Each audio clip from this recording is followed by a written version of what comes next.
Fantasmagorium Show is proud to present Webs, Gliders, and Spiders, a show with not enough power to require any responsibility. Only 2 years after the incredible success of Sam Raimi's first swing at the spider, Spider Man 2 was released with much anticipation. Was Toby coming back as Peter Parker? Alfred Molina was going to be Dr. Octopus. Can the sequel live up to the original, or would it be Spider Man no more? My name is Scotty R37. Kat is holding the power of the sun in the palm of her hand.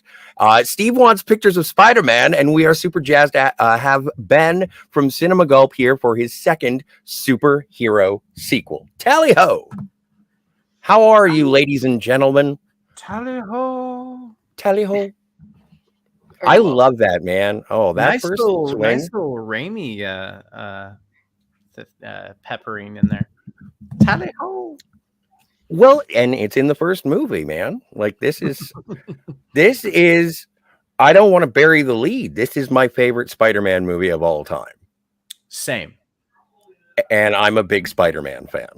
I don't think that I'm an idiot when it comes to Spider-Man. And I think that this one absolutely captures the feel. I may be a little tainted by the fact that I played Spider-Man 2 for my Xbox. That definitely informed this movie. I was there on opening night with a bunch of my friends, and as soon as they opened the doors, I ran in and sat down, and the girl that I was with sat down beside me and said, "It doesn't matter when you get into the theater, they're going to play the movie at the same time." This is my Spider-Man movie. So, that being said, and me just self-aggrandizing there for a moment, Ben, how do you feel about Spider-Man 2? I already loved Spider-Man 1. I love the aesthetic that Sam Raimi brought to it. I loved the lightheartedness, but also the brutality of some of the action. I thought really contrasted sort of the fluffy, really wild oranges and reds and stuff that it brought you almost like comic book panels, but it gave you like visceral fights. And the second one is the same, but to me, the shining light of this one's Alfred Molina. Like, I think a lot of it hinges on his performance. His decision to play Doc Ock the way he did, which is different than the comics. A lot of things about the way this movie was produced and shot. The fast track that it had, that 2-year fast track, you can't ask for a better sequel to a superhero movie with this kind of budget, this kind of production in 2 years to come up with something arguably better than the first, though a lot of people do hold the first to a higher regard. I love them both very, very much. So it is kind of hard. I love the heart of this one a little more and some of the performances. So I love this movie. It's one of my favorite. This movie and the year before, X2 X-Men United were my favorite comic book movies at the time. As part 2 sequels to their respective franchises, you can't ask for anything better, in my opinion. So I love Spider-Man 2. All right, you can, tone it back. It's all right. It's all right. Kat, how are you feeling about Spider-Man 2? First things first, is it better than The Godfather? Yes, I remember spending. This joke's never gonna get old. I remember spending summer 2004. Each morning around 8:00, we'd go down the street to our friend's house and we'd sit out front and drink coffee on the sidewalk. And we'd wait for their parents to leave, and then we'd go in their house, which we weren't supposed to be in, and we'd sit there and play games all day, watch movies in their nice big lounge, luxurious room. And we'd be playing Spider-Man 2 video game all the time.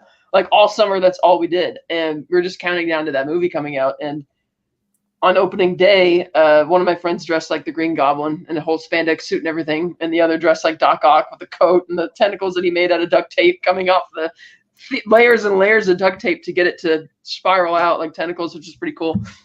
And we saw it, and I'm like, yeah, that was a great movie. I liked it a lot more than the first one.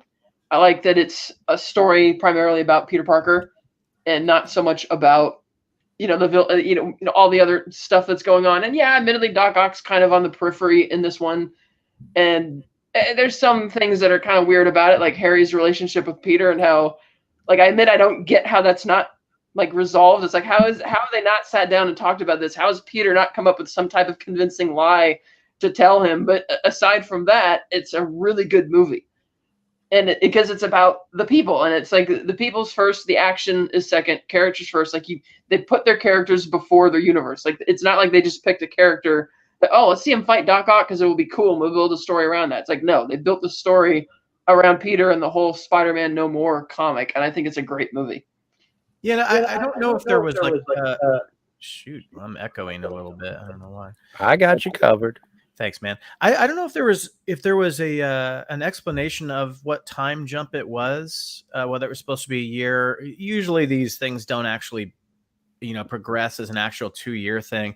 Obviously, he's still a young kid in college, but now he lives in the dumpy place and not with Harry. So I don't know why they hadn't really talked that much. You don't really see them together until it comes ahead at the birthday party at the beginning, but maybe say like a year, maybe. Yeah, because MJ's acting career has taken off and she's got that big show, so it's probably been some time. But the fact that he shows up to Peter's birthday and he's like wishing him happy birthday, but he's still upset, and Peter just always gives him this dumb look every time they cross paths in the movie. This stupid look, like, oh yeah, there's that. Like, I just don't get how that's not like, how have they not tried to hash this out? It's like, Peter, I think if you're Peter and you were there, you saw that Harry tried to pull the gun on you when you returned Norman's body. How have you not immediately gone home and started thinking, what the hell am I going to tell Harry? Because he knows I take Spider-Man's pictures for the Bugle. And it's like, he had two choices. One, don't take Spider-Man's pictures anymore and find another way to get money and just make up a lie. Oh, I don't see him anymore. Or if you're going to keep taking his pictures as he did, you got to come up with something to tell Harry. And I just always thought it was weird how Harry just kind of, he's really upset about it, but he never really tries to make time to sit Peter down. He's like, Peter, you got to tell me about this. And Peter, how about Harry? We're not all rich. We need to make a living. Right. Because Peter's gone and trying to make a living, and it's like I just assumed that Harry would try and, because clearly this is really bugging him. But it just seems like this kind of weird nature of their relationship that this kind of it just kind of it is a carryover from the comics. And it is sort of part of the degeneration of Harry Osborn. Like Harry Osborn, before he became the second Green Goblin, he did succumb to heroin. If I remember correctly, it was one of the few comics during the 70s that didn't get the comics code approval. And so it does carry over. And also, I'm curious as to how would you explain it? Like, you can't say that you can't say Harry's dad is Green Goblin. Like, that is a guilt that weighs with Peter. Right. So that doesn't work. He can't say that he is Spider-Man. There is no other, like, I don't know. I feel like he's painted into a corner, and I can understand. He may be brilliant, but he doesn't know social cues from Mary Jane. Well, speaking of brilliant, that's one of the brilliant dilemmas of this movie. There's many. There's the Mary Jane thing, which kind of can get a little tiresome. But I'm glad that they stuck it. I'm glad that they finished that off in this movie, and I think that's one of the rewarding things of this movie for sure. One of the best hero moments in any movie, and I know we're jumping all over the place, but when the reveal of who he is to her is legendary. Like, it puts you. We did a breakdown of all three of these movies over the summer of COVID love, and I mentioned how, like, that. The first movie, I was in my early 20s, and man, I was just so brought back as a kid again. When you're like, God, I want to like live vicariously through this guy who's like, I was never a nerd, but I mean, like the way they make him a nerd, where he's getting picked on and stuff like that. But just the fact that he wakes up all jacked up, and I gotta correct you, Scotty. When you did Spider-Man 1, Toby did actually put on all that muscle for the first one. That was not CGI. But the second one, with the back injury from Seabiscuit, he couldn't get jacked up again because he got so skinny for Seabiscuit. So they just cut out any like shirtless scenes or anything. There's one pan across a window, but that's pretty much it. Yeah. Sorry, I didn't mean to call you out, but I was watching your other one. I'm like, no, that wasn't CGI. He did get that big. My apologies to Mr. McGuire. And if you'd like to check out that breakdown of Cinema Gulp's Spider-Man trilogy, it is the channel is linked in the chat for anyone here or on the rerun. But what anyway, was so many great things and ideologies and conflicting personalities and bitterness. This movie had to carries it all so well. And Doc Ock is that person that comes in that's so fluffy at first and so lovable and optimistic. And that's kind of what sets the tone of the movie, is like what happens to him in such a Raimi fashion. You know, like Raimi can be gory, but he can also be very like brutal to the senses, you know? Well, and also he can be heartfelt, like For the Love of the Game. Like he is an emotional, and I think that's part of the reason, and we'll get there next week. I think that's part of the reason why Spider-Man 3 sort of falls down as being the third movie curse. Is that it doesn't have the Raimi heart to it, because they did the Venom thing. But before we keep going, I just have one more detail that I had to ask about. Is this in the running for one of, if not the best sequels of all time? Yes. Yes. Where would you put it, in top 5 or top 10? Need to think about that.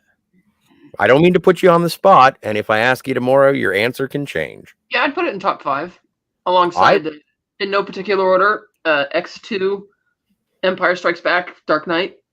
Those are 3 others that came to mind, and then Spider-Man 2, so that's 4 right there. Weekend at Bernie's 2. I was just thinking that. No, I have a few like old school ones that I really love too. Like I'm a huge fan for Beverly Hills Cop 2. Yeah. So that's a tough one for me. I'd have to get back on that. But I would say it's definitely in the top 10, maybe top 6, 5. I don't know. I just have to do the math on it. But it's up there. It's a very strong sequel. And as comic book movies go, like I said, it's one of the best for sure. Yeah. Well, and again, like with, as you mentioned, Kat, with having the Spider-Man No More sort of story arc in the movie, it does become a very faithful sort of tonal adaptation of the original comic or even the cartoon. Like it does feel like things. And as you mentioned, when you have the character and the story and the people, Spider-Man in this movie is the nuisance. Like, yeah, because that's the thing which is causing all the turmoil in his life, is his desire to be Spider-Man, even in situations which don't necessarily call for it. Like when they did the whole, montage of when he finally gives it up, and he goes to the hot dog stand, he gets a hot dog, he's eating it, and he sees these cop cars going down and chasing some criminal down the street, and he gets all worried for a second. I'm like, you don't have to chase down the criminal. Like you can let the cops handle it sometimes, and that might be better. Yeah. And so he just decides to take the hot dog. Whereas later speaking of the hot dog, I don't mean to interrupt, but the hot dog was tofu because Tobey Maguire's a vegan. Whereas anyway. The guy being mugged in the alley, it's like, you don't have to be Spider-Man to save him, but you at the same time, you don't have to not do anything. It's like that would take you all of 2 seconds, 10 seconds. But yeah, the Spider-Man thing is what's getting in the way of everything in the movie, which is kind of why I felt Doc Ock was on the periphery. He kind of shows up when they need like an action scene. I did admittedly find it weird that Peter wasn't curious as to what happened to him, because it's like you look up to this guy, you kind of idolize him, and they set that up. And he works for Daily Bugle, so he heard the story about how he kills all the doctors and takes off, and he doesn't seem the least bit curious as to what that's about. And I just thought that was kind of weird, because this is like not from a Spider-Man perspective even, but it's like this is the guy you look up to as Peter Parker, and it's like, oh, I'm writing a paper on this guy, and he just went all maniacal and took off, and okay, whatever, Same going thing. back to what you were saying about the Spider-Man being the nuisance of the movie, I totally agree. Like, I think the reason as a young boy I loved Spider-Man, it was Spider-Man, Flash, X-Men were the only things I read as a kid. Spider-Man was always my favorite comic because it was, and I think Civil War, this little tiny line in Civil War sums it up the best, where they do such a Tobey Maguire, Sam Raimi, Ditko, they all do such a good job of writing Peter Parker in the Raimi-verse. He's so well written as Peter Parker.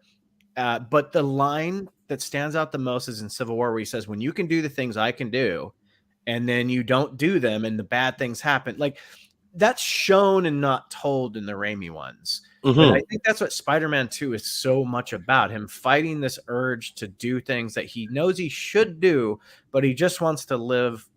He wants to do good in college because he's the smartest kid in the room. You know, he wants Mary Jane, who he knows is kind of wanting him. And I personally never understood why he couldn't find that balance and just still date Mary Jane, but whatever. You know? Oh, the dream of what Spider-Man 3 could have been. I think it was because of the whole Aunt May thing. It's like, oh shit, you know, a villain got to Aunt May, so you know. Well, in answer to the maniacal Dr. Otto Octavius, we should call him Dr. Strange. That's good, but it's taken.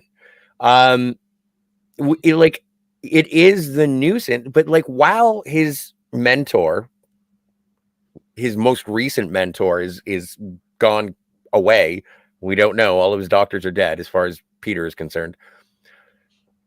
Like, they're foreclosing on Aunt May's house. For some reason, Harry is all crazy loop-de-loop about, no, this is it. It's over. Spider-Man must die. And then there's the whole explosion of, well, yeah, I guess, you know, maybe you would go home and just check it out in a journal. Write it down. Piece it together. Crossword it. Did you guys ever play the video game? Yeah. I did not, no. A lot, like I said, all summer long that summer. It was a great game. And it's just an incredible, like, it's one of those, and I brought it up briefly in terms of when we were talking about Batman, like, it is a real physical sensation of swinging. The PS4 version does a good job at it too. I've seen footage of it. It looks incredible. Yeah. But if you're a fan, or if you're a gamer, I would recommend checking it out, because either one, because the 2 is on Xbox and PS, but Spider-Man, the new Spider-Man, is only on Sony.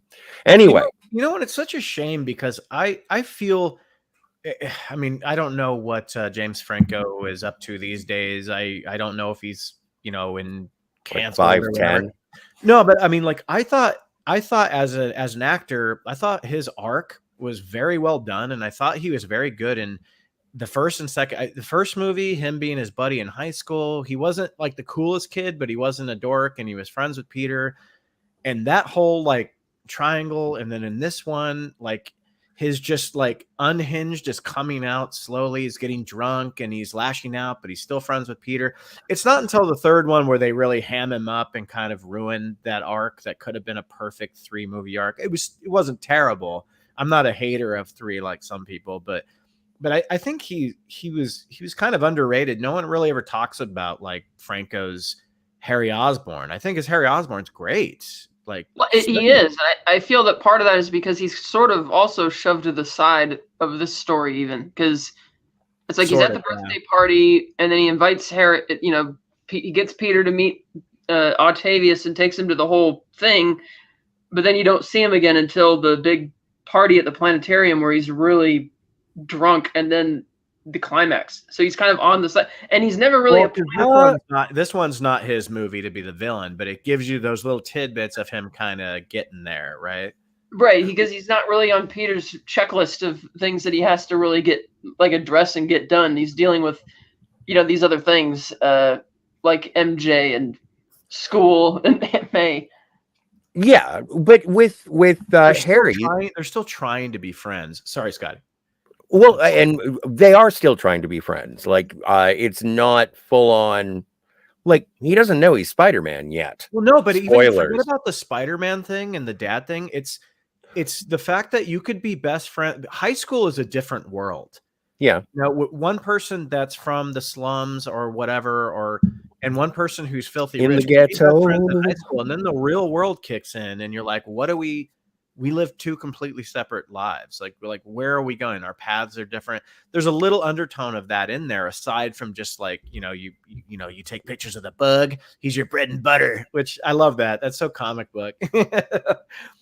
Anyway.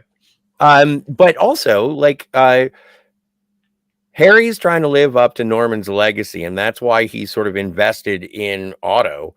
And then when it all goes tits up, then he says, he walks out of the blown up building and says, I'm ruined. I have nothing left except Spider-Man. And he just makes it his whole thing. He is at Mary Jane and John Jameson's engagement party.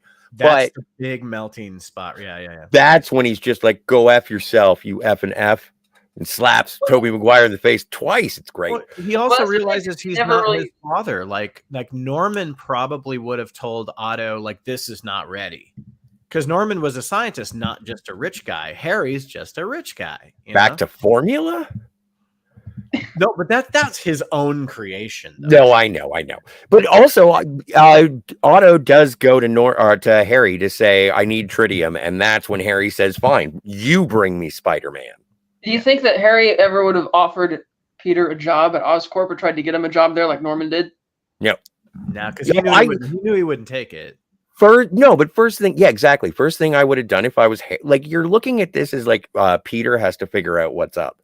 I think it's Harry who has to figure out what's up, because it's like, I just saw Spider-Man drop my dead father off in his room. Like, you're not going to tell me where he is, how, like, I don't know. As far as I know, like, what is Harry doing about this? And the first thing that Harry would do is, here is a bucket of money. This is all I know how to interact with you. But would he A, do that to his best friend? Or B, does he know his best friend well enough to know that he's not going to take the bucket of money? Well, that's what I'm saying. He might have offered it to him because, again, there's still that lingering question of, the fact that he hasn't found time to address this issue.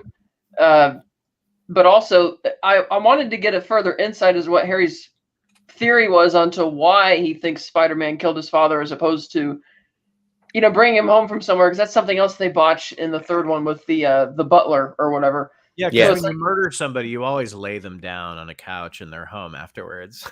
Yeah, I think you lost this. There isn't, it's like, what's Harry's thought process? And another thing that they don't really draw your attention to is the reason that he's probably also drinking himself and shit-faced at the planetarium is because he's probably still upset about the fact that MJ dumped him, and now she's engaged to this guy. But the movie never really focuses on. That's a possibility. What did Harry think about the fact that she dumped him at the end of the first movie? There were at the thing that 4 was going to be Craven, who's one of my favorites. And Craven, it was going to be a backstory where Craven was previously hired by Harry to hunt down Spider-Man, but then the whole part 3 happened, and then Craven was going to be like, because Craven has, when he accepts a job and makes it a goal and commits to it, he sees it through no matter what. And that's like an unhinged, that would have been a cool part 4, even though it might have just ended up going nowhere. So yeah, there was an idea that Harry was secretly like hiring people to track down Spider-Man, but that never materialized in a movie. So therefore it's not canon. But I don't care about canon. I just enjoy the stories, the influences. Like, that's why I was wondering why he might have been also at that particular time drinking. So we know why he's at the planetarium, because Jameson's trying to suck up to every famous person in the city by inviting him there. And it's my son's the astronaut, the heroes. Of course, everybody's want to come out and see this. But then Harry shows up and it's like, oh, there's MJ, and she's now the astronaut. Yeah, everything's going well for her, and everything's terrible for me. And but they don't really dive into it because he's not like the primary supporting character of the film. Agreed. And also, it's something that is picked up again in terms of the relationship between Harry and Mary Jane. So I think it is carried through, and it would have been nice to have a little focus. But this is also, it's a very thick plot of a movie. Not a plot. Yeah, a plot of a story. Like, it almost feels episodic at points. But not convoluted. No, it's very episodic, Scotty. It's very episodic. That is a great, it's a very good 3-act structure where things are not resolved, but moved to the side and brought back later to the forefront.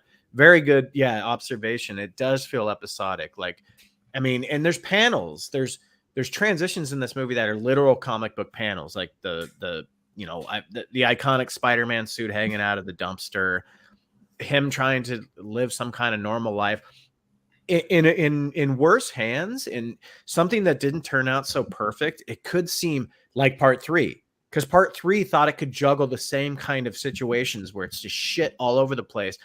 It shows you how easily you could falter when you're juggling a lot of stuff. You're like teetering, Well, and that's going to dovetail into our Spider-Man 3 conversation, but that's because Raimi didn't have the heart for Venom. He didn't have like we even get Dr. Connors introduced in this with the great Dylan Baker.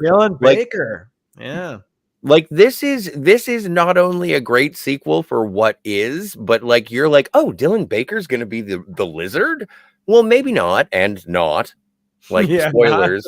That did not happen. But at the time, that was a member berry, an Easter egg, a reference. I don't know, but it was just like Doc Connors is here. Does that mean that Dylan Baker is going to be the Lizard in the next movie? We don't know. If you pretend that Reef Ifans is Dylan Baker, then it kind of works. Someone deep fake this. But like it's episodic, but it's also as you said, Ben, it just leads into the next thing, and I think it's completely satisfying. I don't even think the end of the movie is a cliffhanger, not to skip to the end, but I think that's a moment of everything I've ever wanted, except for the very last shot of the film is the haunted Mary Jane being like, there's the music, Danny Elfman's fantastic music as they push in on Mary Jane watching Spider-Man swing away and go get him, Tiger. It's, oh my God, my heart exploded when I heard that. And yeah, and then it's like, oh, bad things are going to happen in the next movie. And and as you mentioned with X2, it's that last thing of seeing the Phoenix coming out of the water at the end of X2 at Alkali Lake. And you're like, oh, the next movie is going to be awesome. Well, let me tell you a fun fact about this movie was that well, you can't really call it a stinger because it's during the movie. But when Norman Osborn shows up in the mirror at the end of the film, that was not in the script. Willem Dafoe just happened to be like showing up on set that day. And they said, oh, he's here. Let's shoot a scene with him. So then they shot that entire scene of the descent of Harry Osborn, which I think was going to eventually happen in the third one. Yeah, he came up with that idea at the premiere for the first one. And he said, because they were talking about, I guess on the red carpet, what they were going to do with Harry's arc, like the direction it was going. He's like, yeah, wouldn't it be cool if he kept seeing, hallucinating his dad like in Hamlet? And that's where he got the idea from. And then they didn't commit to it until he showed up on set. And I'm so happy he showed up on set because that scene's needed, especially how quickly the other one just thrusts you into shit. When you get to the third one, you're like, oh my God, what is happening? I thought that was a great little piece. And when he finds the room with the pumpkin bombs, it's so amazing. Yeah, it's funny because you would think that once he found that room, that should end his conflict with Peter, not exacerbate it. Because it's like, oh, my dad was the terrorist who tried to kill me and killed the board and did all this crazy. But he got in his head, though. He got in his head right at that moment. So he became like his dad, where right when he finds out his dad was bad, his dad just got on his side and turned him against him right away. And he was chasing his father's legacy the entire time. Yeah. And so to only find out that he was one of the most... Sorry? Well, does he want to chase the goblin aspect of the legacy? Well, he's like, I'm not as smart as my dad. Maybe I could snowboard in the air as good as my dad. Well, in Spider-Man 3, he comes out of the gas chamber, like the chamber of goblin gas. Yeah. So there is, there's performance enhancing things about being a goblin. Don't knock it till you tried it. That's true. That's true. I did want to talk about the incredibly strange list of cameos throughout this film. Not cameos, but just people who would be things later on. Oh, so not Joe McHale. No, Joe. Well, I like Community. No, but I thought you meant like would be things later on in the series, but just overall. Overall, but what? No, I know what you're getting at, and stop yelling at me. Do you want to talk about Bruce Campbell first? No. I love Joe McHale. Who's the guy that he meets in the elevator? He's that comedian. I love him. Hal Sparks. I love him. Like, yeah, that was a great, such dry, perfect humor for him in that part. I love that. Yeah, that's when he's like, it itches on the crotch. Yeah. Who gives the lap dance to Stuntman Mike in Death Proof? She was cut from the movie, right? I don't The know lap her- dance. No. She's the No, she's the main lady in the first half No. of Death Proof. That No, Quentin Tarantino. I mean, the actress that did that was Mary Jane's friend in Spider-Man 2, but was cut from the movie almost completely, right? She had like conversations with her. They went shopping together and all that was cut. I don't know her name, but that's the girl you're referring to, right? Yes, Yeah. and she is in the movie. She's in it but she doesn't have all the scenes that she No, did. she basically walks up and says, "Hey, you were really good tonight," and then walks away. Yeah, that's kind of That's a bummer. the entire thing. It was actually kind of a nice arc that they gave Mary Jane, like Mary Jane, a friend to confide in from the play, and then they just took it away. But The actress's name is Vanessa Ferlito. she's got those lips, right? The lips, like It's her nose, really. If I have to objectify a woman, I just said her. Like if somebody said I had big lips, I wouldn't feel objectified. From what one day I'll get lips. And then they had John Landis in the hospital scene, Yep. OR. Oh, we got to talk about the OR scene before we go through the People magazine of the cast. Oh my goodness. That is prime Raimi horror amazing. Yeah, it is. From sound to camera work to the practical effects. I don't want to talk. You guys talk. Well, I'm glad you brought that up because the photography of this movie is distinctively different than the first one. It leaves behind a lot of the pop panel filters, slightly more for a slightly more grounded look, I would say. Like it still has like wild oranges, yellows, reds, but the camera work's still manic and very Raimi with like whip pans and fast zooms. But if you guys notice, like especially from the big balloon scene with Macy Gray and stuff in the first one, this one's really brought the color tone down a little bit. Yes. And it's all due to Bill Pope, who was the Matrix cinematographer. He went on to do a lot of great stuff. But he brought something completely different to this one. But obviously he's working with Raimi, and he worked with Raimi on a couple of other things. But the shots that make Raimi are still there, but the photography and some of the colors different. So that scene is in particular. Sorry, I'll let you guys go on that one. I just wanted to. I love Bill Pope is a great cinematographer, by the way. Yeah, please, if you'd like to continue to discuss Bill Pope, like what. I'm not familiar with all of his work in terms of what he's done with Sam Raimi before. I do agree with you in terms of the color. Love of the Game. He did for Love of the Game. I believe. Oh, okay. Well, and yeah, but that's a love letter from two guys who love baseball. Yeah. It's an amazing. By the way, if you haven't seen For the Love of a Game and you're a big fan of Raimi, I recommend it. It's a good. It's Kevin Costner in a baseball movie. It also, that scene feels very inappropriately like comic booky, Yeah. Like the tentacles come to life, he kills everybody, he walks away, and he somehow manages to evade everybody and goes to the doghouse. But like the whole OR scene reminds me of something that it reminds me of Darkman. It does 100%.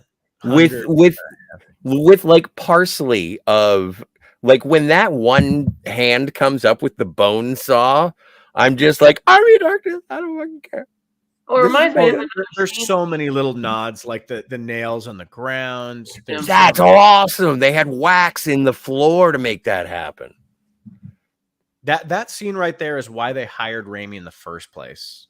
Like even back before he did the first one, they're like, that's the scene we wanted to see in a Spider-Man movie. Well, and to give like huge credit to Alfred Molina, like he needs it, but like it was all character work, trying to make the prosthetic work, the practical effects work, and then working.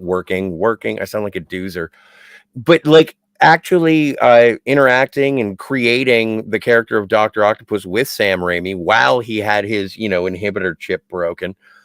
Like I think it's one of the great performances and one of the great pairings of director and actor. One of the most interesting things about Spider-Man 2 to me, I've already said Alfred Molina's performance, but there's so many layers to what he did in this movie. He decided, he's always been for stunt performers. He never wants to take work away from stunt performers. So he was like, look, I am a stunt person. I'm gonna look terrible if I do some of this stuff. So let's give it to the stunt performers. And the one thing that Willem Dafoe is a very, very fit guy, especially back then.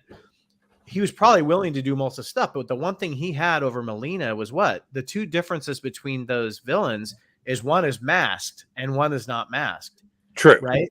So Melina had to make that conscious decision. Like, yeah, of course I'm going to put the tentacles on. We've seen lots of behind the scenes footage of him with those, but the action stuff was either CGI, which some of it is dodgy if you look at it, but it's fine. It's fine. It's fine.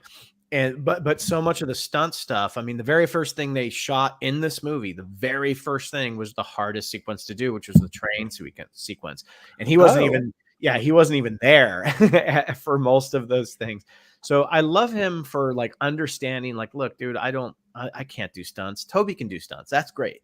I'm not going to do them good. So let's not, stiff a stunt performer of work. Like, they could easily get this done. And, since he doesn't have a mask, all that trickery is just that much harder than it is with something like Goblin, And then obviously in the sequels, it was in the third one, it was all CGI. Like Sandman was CGI, Venom was CGI. It's like it didn't matter as much, When it comes to the CGI face, though, of Doc Ock, Alfred Molina, like, I would put it on par. Like, I would say it's as good as any of the CGI in the Matrix movies. It's better than Neo fighting 500 Smiths. That's for sure. I would say it's on. If you give it better, that's fine. We can argue about that later. But no, I would say it's about the same. Okay. Yeah, there's certain CG shots during the train fight which don't hold up as well, but they're also, like, in particular, there's one shot where he's using his tentacles to crawl towards the front of the train, and he kind of carries himself full motion, and you're seeing that he's clearly a CG character, like, person, and not even stunt guy at that point. And it's like, okay, that's the one shot which kind of takes me out of it, but the rest of it is done very well, and that's like one of the best action sequences in any comic book movie. I 100% agree, and it is very seamless throughout the movie. Which is why I'm bringing up the fact that he decided to do that. Like the building scene with Aunt May. Oh, great! It's so intense and like heart pounding. Though like what's really going on behind the scenes is like this is all just animated stuff. It's so good. And what's her name? Rosemary Harris. Mary Lou, Sadie Sue Harris, Ellie Mae Harris. Her expressions were so great. She will never be defeated as the best Aunt May ever. Oh yeah, agreed. Rosemary Harris is still the MVP of this movie. It's like she's always the MVP. Her performances are amazing in this. When Rosemary Harris as Aunt May is trying to give Peter a birthday present of just like $20. It's so sad. Yeah, it is heartbreaking. And again, it's usually like in the comics, it was a thing that Peter had to take care of, and literally a thing. If you've seen early pictures of Aunt May, she has a very elongated Joker-esque head, but Aunt May was always sort of like, okay, I have to. And I never understood why. I never understood, like, I get family, but it's like frail old woman and getting in the way of Spider-Man doing Spider-Man things. But when I saw the movies, it finally dawned on me, and it was because of the performance of Rosemary Harris. Is like, she is a vulnerable, caring, heart open to the world woman. Aunt May is. She's and who wouldn't? There's kind of a hard to watch scene in this movie where oh wait, you know what? Yeah, is it in? No, I'm sorry. Which scene? Are you talking about the I could have stopped the man who killed Ben Parker? Where Harry is yelling at Mary Jane. Yeah, keep your mouth shut about things. But that's from the first one. That's the first one, yeah. Sorry. Yeah, it's cool. It's fine. Oh, I'm sorry. This one has that other hard to watch scene where he has to tell her. Yeah. Peter has to tell her. And that's a very realistic drop down. The lighting changes, the mood changes. there's nothing in that movie that feels anything other than like an indie drama at that point. You know, like the way the camera moves, it's all close-ups. And Toby is great, because Toby was never not great in these three movies. Like, you know, despite the movie's qualities, he was never not great. As with her as well too. But yeah. She that scene, like when she lets him know that she's been blaming herself for all this time, and then the fact that she doesn't want to get upset in front of him or even mad, so she just goes upstairs. But you could tell that she's like really upset. She goes pretty hard on him when she pulls that back. That kind of fucks up his world right there when she pulls her hand back. You know? Yeah, that's just it though. She doesn't want to get mad in front of him, but she is, and so she just goes back upstairs and closes the door and wait for him to leave. And it's like, oh god, it's a gut punch. And she knows he's Spider-Man. She knows. Oh, she does. Completely knows in this movie. Yeah. Yeah. Probably not in the first one, but she knows this entire movie. Yeah. Yeah, she has to have known at some point during this movie, especially when he comes back to see her again. There's a hero in all of us, Peter. Like, she knows. That was good. That was really good. When he wants to be like his hero, Spider-Man. Yeah. Sorry. I wonder though when she found out. Like, did she know when he ran away at the bank and came back? Because she tells him after he saves her, I've been wrong about you. That the goblin broke into her house in the first one. I think that Aunt May found out when she was pretending to be asleep in the first movie, and Peter was basically like, Mary Jane was saying, "Oh, I have a silly goose crush on Spider-Man. Oh, well, I take his pictures. He talks to me. Oh, did he say anything about me? Yes, he said that I love you." You might be right. Right. And as far as dialogue goes, that's the moment she found out. But the definitive, why the fuck is the Green Goblin attacking my house unless Peter, my nephew, is Spider-Man? I'm not All right. Thought into that one, but finish it. I love that. But yeah, if you could tell that she knows from evil, but she still seemed to think he was.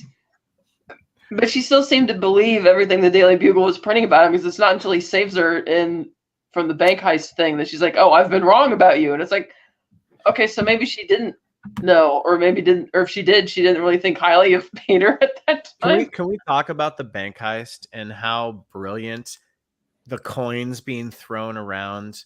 Oh yeah, like not just the comic, but the cartoon and probably the video game. Like, it's just, that's what makes these three, arguably two, that's what makes the Raimi trilogy so distinct from other comic book movies. Like, it's little subtle things. It's not in your face comic booky. It's just Raimi perfectly mapping out what he wants to do. And like, when Doc Ock comes out and throws the safe and the coin bags are flying, most people just be like a normie be like, "Oh, okay, I get it." Like, he's throwing coins because that's what's there. It's like, but why would there be coins there? Like, it's all comic book stuff. And classic, like burlap sacks with the dollar signs. Yeah.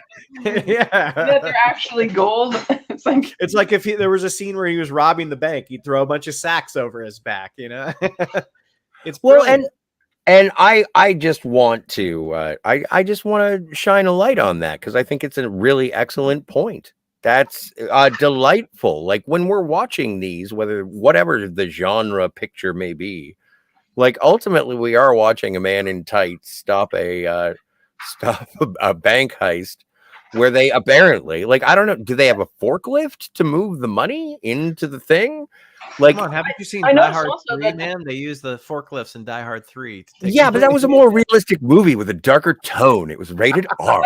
I noticed also with the vault door and the architecture and the outfit that Doc Ock is wearing, looking very Depression era gangstery type, you know, when he's going to break through. Well, that's the first time you see him with the flip glasses and stuff too. Yeah, he's totally bought into the bullshit that those AI tentacles are feeding him, like, which is another great thing about this movie, because every comic book movie has to ground something from the comics in reality.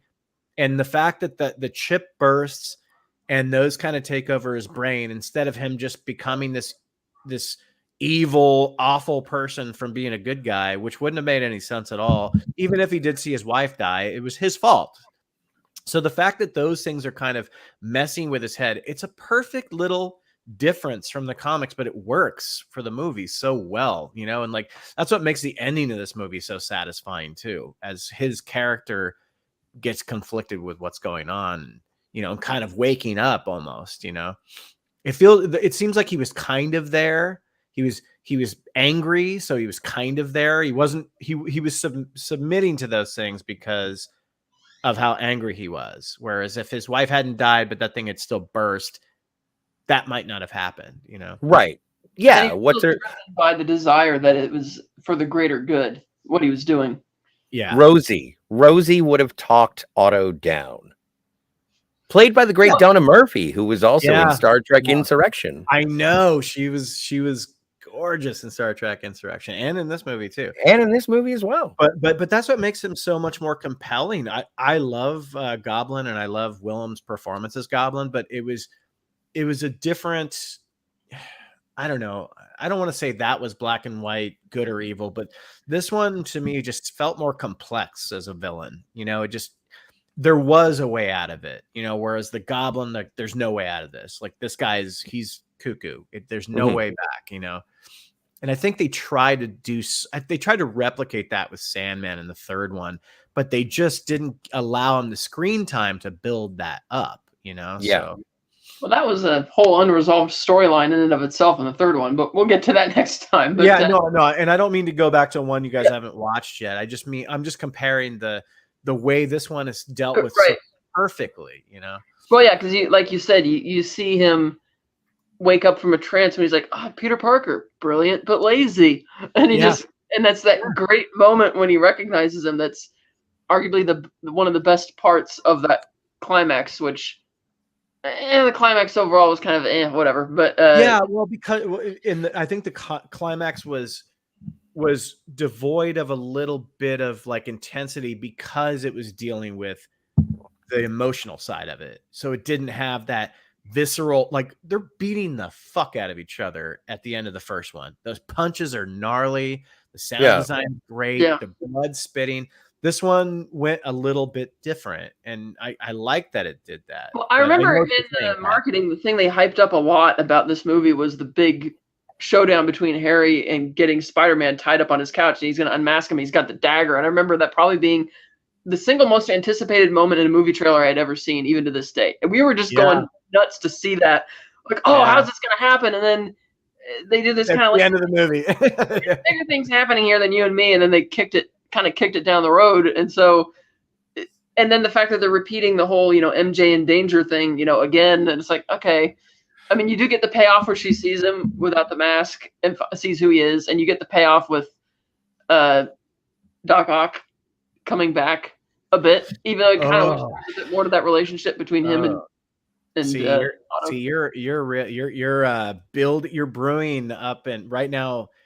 So my major problem with this movie, we talked about it in our trilogy thing too. There's a major problem with this movie. It is not a perfect movie. The coffee shop scene, and it all starts there. There's so many things where you're like, what the fuck is going on? Like, so Peter goes to talk to Mary Jane in the coffee shop. Doesn't have his powers back yet, but he's almost getting them back. Wants to be Spider-Man again. There's a lot of questions. Why does Doc Ock throw a car through the coffee shop, probably killing Peter Parker, who's the guy that he needs, not knowing he's Spider-Man? He would have just crushed him and the girl. But then when to quote Edward Nygma from Batman Forever, showmanship. No, I get all that, but I'm saying, like, there's just questionable decisions by otherwise very smart people in this movie. And then him being able to kind of save her from that didn't make anybody suspicious. Next thing is when they were more paying attention to the car. When Doc Ock flings his tentacle, which is probably like the power of a ton, grabs Peter Parker and yanks him over to him, would have ripped off a normal human being's head without even moving his body. Okay. That's the way he thrusts him over would have ripped his head right off. I There's think that's a plot armor thing more than no, I get that. It's all plot armor. It's well, all because he plot does the same thing on the train when he starts grabbing people and pulling them out through the side of the train when it's going like 80 miles an hour or whatever, and throwing them around like rag dolls. It's like that would break their bones and that kind of thing. I know, but the intimate scene in the coffee shop is one where it's just like there's so many things that don't make, and then like, find your friend Spider-Man. I don't even know him. I don't know where he is. I just take his picture. Well, find him, and in the meantime, I'm going to take your girl. Why would you need to take the girl? You already showed that you can just show up anytime and kill this guy. Why do you need to take Mary Jane? It doesn't. There's no reason for it at all. So all the coffee shop stuff has these little tidbits where I'm like, I don't know. And then the fact that he just to once again disappear in broad daylight in New York City, going up these buildings like King Kong. It's like, what? Okay, so you survived the car I threw at you, and then me thrusting you over with my gigantic tentacles. Now go find Spider-Man, or I'm going to kill this girl you're with. I don't know. I know it's comic book stuff, but the movie didn't present that stuff. It was too in your face obvious for me. But I mean, dude, I love the fucking movie. I know. Those are my only nitpicks of it, is that one scene. It's just like, why'd he throw the car? Like, see, that scene is interesting because it was the first, like, that was the teaser trailer. That was a marketing scene. Well, and most people would say, well, that's him getting his powers back because now it's all, and I get that. And I'm sorry, I'm a sucker for romantic comedies. The last thing that happens in Spider-Man is Peter and Mary Jane kiss.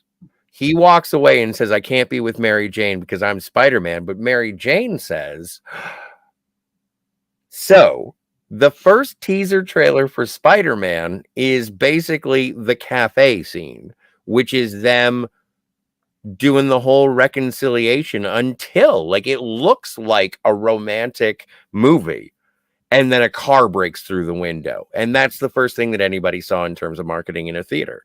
No, you're right. And it's also a very good shot scene, just like the one I talked about earlier with Aunt May, where it feels like almost indie drama. Like, for some reason, Mary Jane's wearing something that she typically wouldn't wear. She's got this weird thing on her head and weird braids. And you're like, what's going on? It's a beret, Ben. It's called a beret.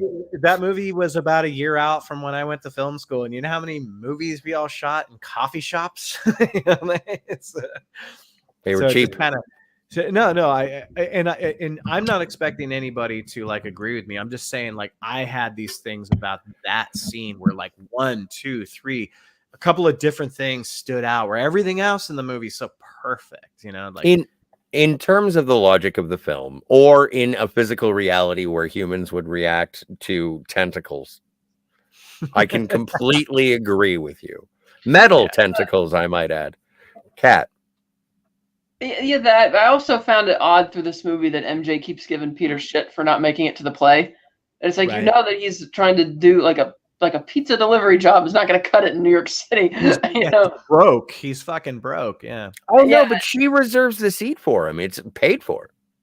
Well, he doesn't explain. He has such a hard time explaining to people. Like, he goes, well, there was this usher. I would have just been like, dude, there's this dickhead usher that didn't let me in the fucking door. I was there. Like, but he doesn't even say it, So yeah, but he was late anyway, and Mary Jane would not have understood. Well, it's not the issue that she reserved it and paid for it. It's like he has to be spending other time making money to, make a living in New York City, because you have that whole subplot with Mr. Didovich constantly haranguing him for the money. And I like that little subplot because you could tell that his daughter likes Peter and keeps trying to make something happen, and he's too dorky to see it. And even when she comes and brings him the chocolate cake and they sit down and they have milk and she's trying to have a conversation with him, and he's just still daydreaming about Mary Jane. Hello, Phantom Boomer. And that was a great. That's something else that I kind of wanted to go somewhere in the third movie, and it kind of doesn't. Well, I can't wait till next week when we talk about all of our disappointments. Well, they milked a lot of ideas that were manifested in this one, in the third one, and just put them nowhere because a lot of the stuff in the third one went nowhere because of mandates from studios and blah, blah, blah. But oh yeah, we haven't even talked about Avi Arad, the precursor to Kevin Feige,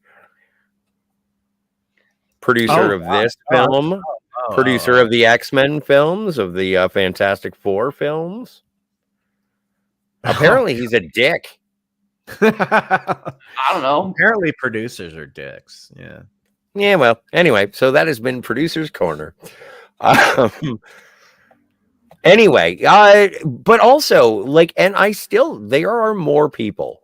Daniel Day Kim is in this movie. Yes, he is. Yes, he is one of the he is one of Dr. Octopus's assistants. Ilya Bashkin as Mr. Ditkovich across the hall, and signifying the Squalor. Ted Raimi, of course. Cliff Robertson returns in the flashback. Did you find the flashback to Uncle Ben little heavy-handed, little much? That's the one. Well, I can't remember. Did he actually say the great power, great responsibility line in the first one? Because he definitely says it in this one. Well, then he does it twice. It was a line so nice they did it twice. Okay, yeah. Yeah. I mean, in the third one, he has a whole conversation with Uncle Ben that never actually happened. But yeah, and I think that's kind of the reason. I haven't watched that one in so long. The reason I think they do the Uncle Ben scene in this one is because that's the guilt thing that he's still carrying, and why he keeps prioritizing Spider-Man over everything else in his life, and that's the thing that he had to give up in order to be comfortable not being Spider-Man anymore. Which is why you have that scene where he's just imagining him having that chat with Ben in the car, because that is what ultimately gets him to throw away the suit. Mm-hmm. Where you have another character actor playing the garbage man who finds it.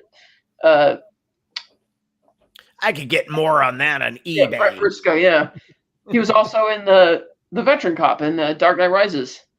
That he was. Yeah, yes. That he was. Yeah. Was David Dashmulshin in this movie? Probably not. No. Yeah. I can tell Scott's still thinking.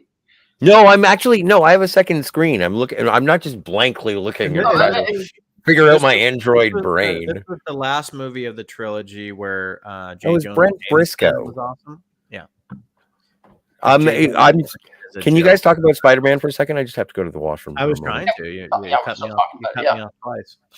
Yeah. I was going to say, this is the last one of the trilogy where J. Jonah Jameson is awesome because he's such a caricature and a joke of himself in the third one with the pills and the zapping. Just like everything in the third one, he goes a little overboard. I like him in this one still quite a bit. And I love that by the end of it, he's kind of turned a new leaf. Yeah, that whole thing also feels like a very comic booky type relationship between him and his editor, because Robbie Robertson obviously is a huge fan of Spider-Man and defending him and constantly is jabbering with Jameson about this, saying he's not a menace, he's a hero, he saved those people. Do you know who he is? Huh?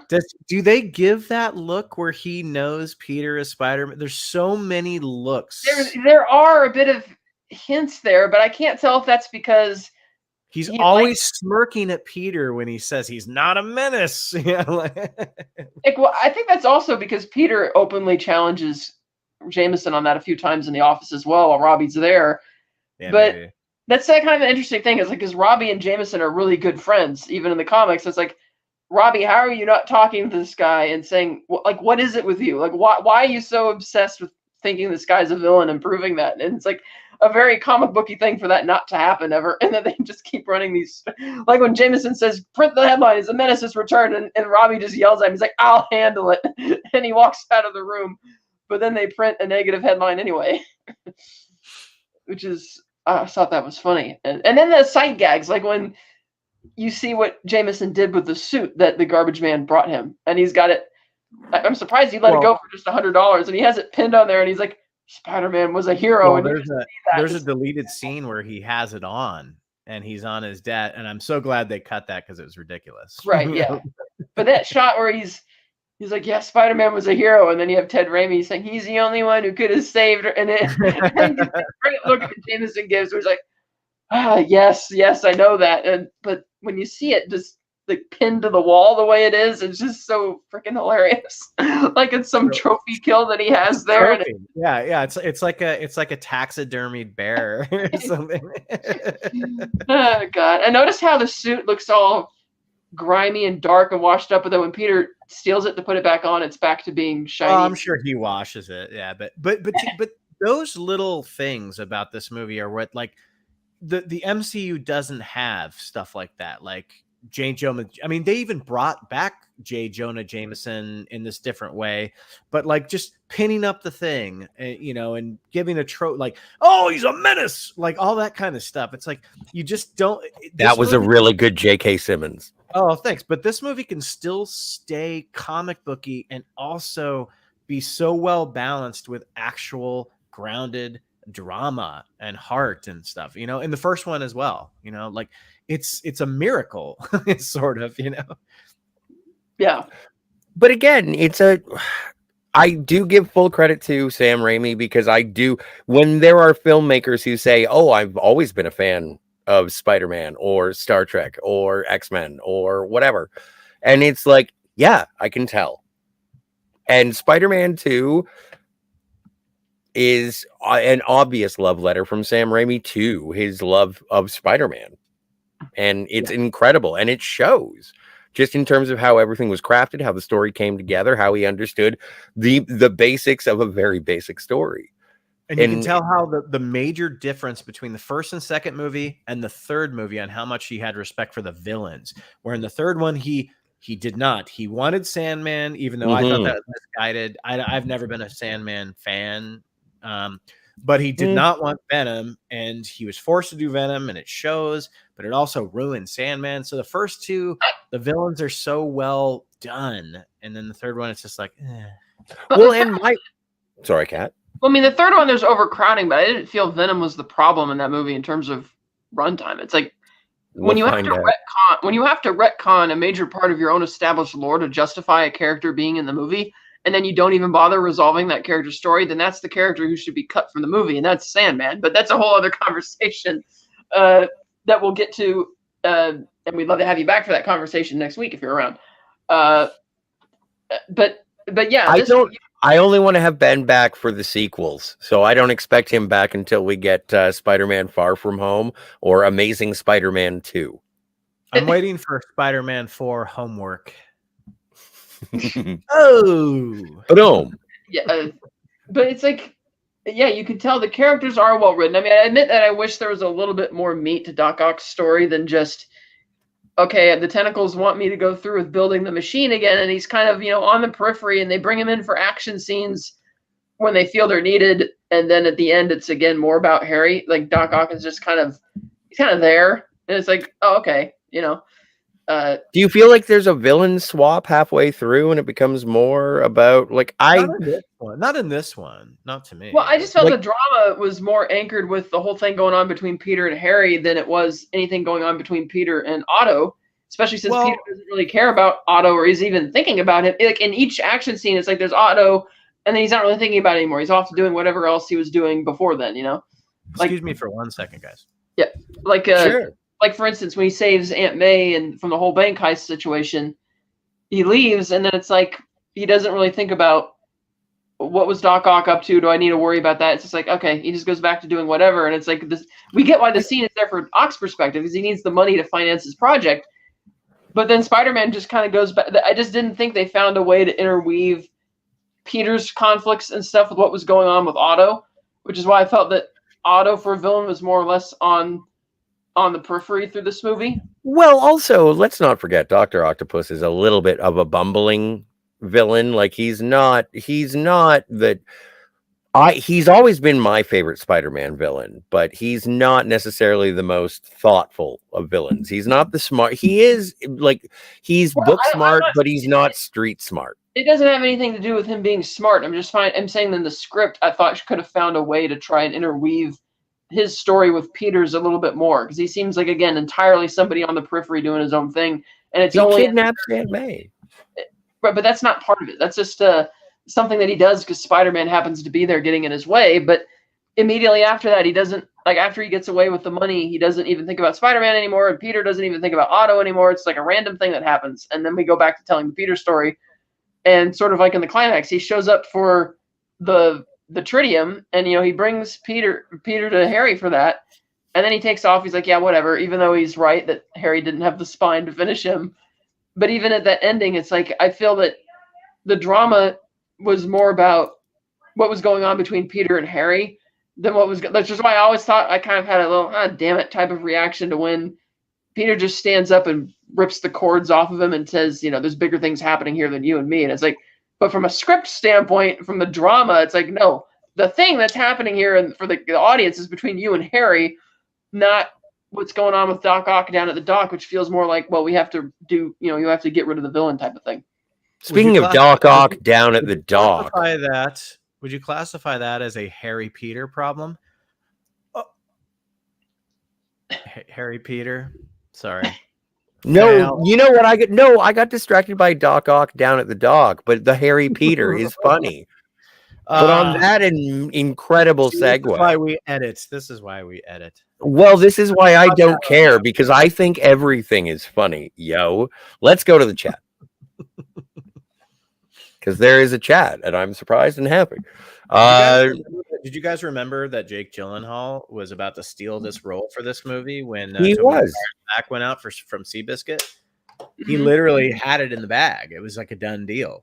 Which is later, it's interesting that in 2009 they went in a movie together called Brothers, where they're both Iraqi war vets. Jake Gyllenhaal. And, it's almost we could have almost had the Gyllenhaal switcheroo, because we had Maggie in The Dark Knight, and we would have already been set with precedent. Oh, so you can say the Gyllenhaals are thieves, comic book thieves, vultures, I would say. Anti-derivative Spartacus says MJ was disappointed too, so it comes full circle. Well, I don't know what you're referring to, but I'm sure she was. Phantom Boomer says, Catherine, your vids are much more organized than mine. More compliments for your library, lady. Oh yeah. Oh, thanks. I was wondering what he was talking about vids. I was thinking YouTube. I'm like, wait, what? Look at how flush those are. They're so flush. Mine are all jaggedy.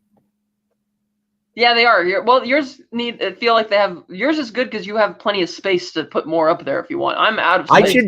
My vinyl are all like checkerboarded in and out, but my record, But these are also for Boomer. These are also all alphabetized. I got all steelbooks down through here, more steelbooks here, and then I have the regular Blu-ray 4Ks all through here. Jesus. Hello to Jill. And Edge of Time is here. Never skip Egg Day. Hey, Jill. Hey, Edge of Time. And Captain Infinity is here. My first superhero comic was Spider-Man. Nice. Same here.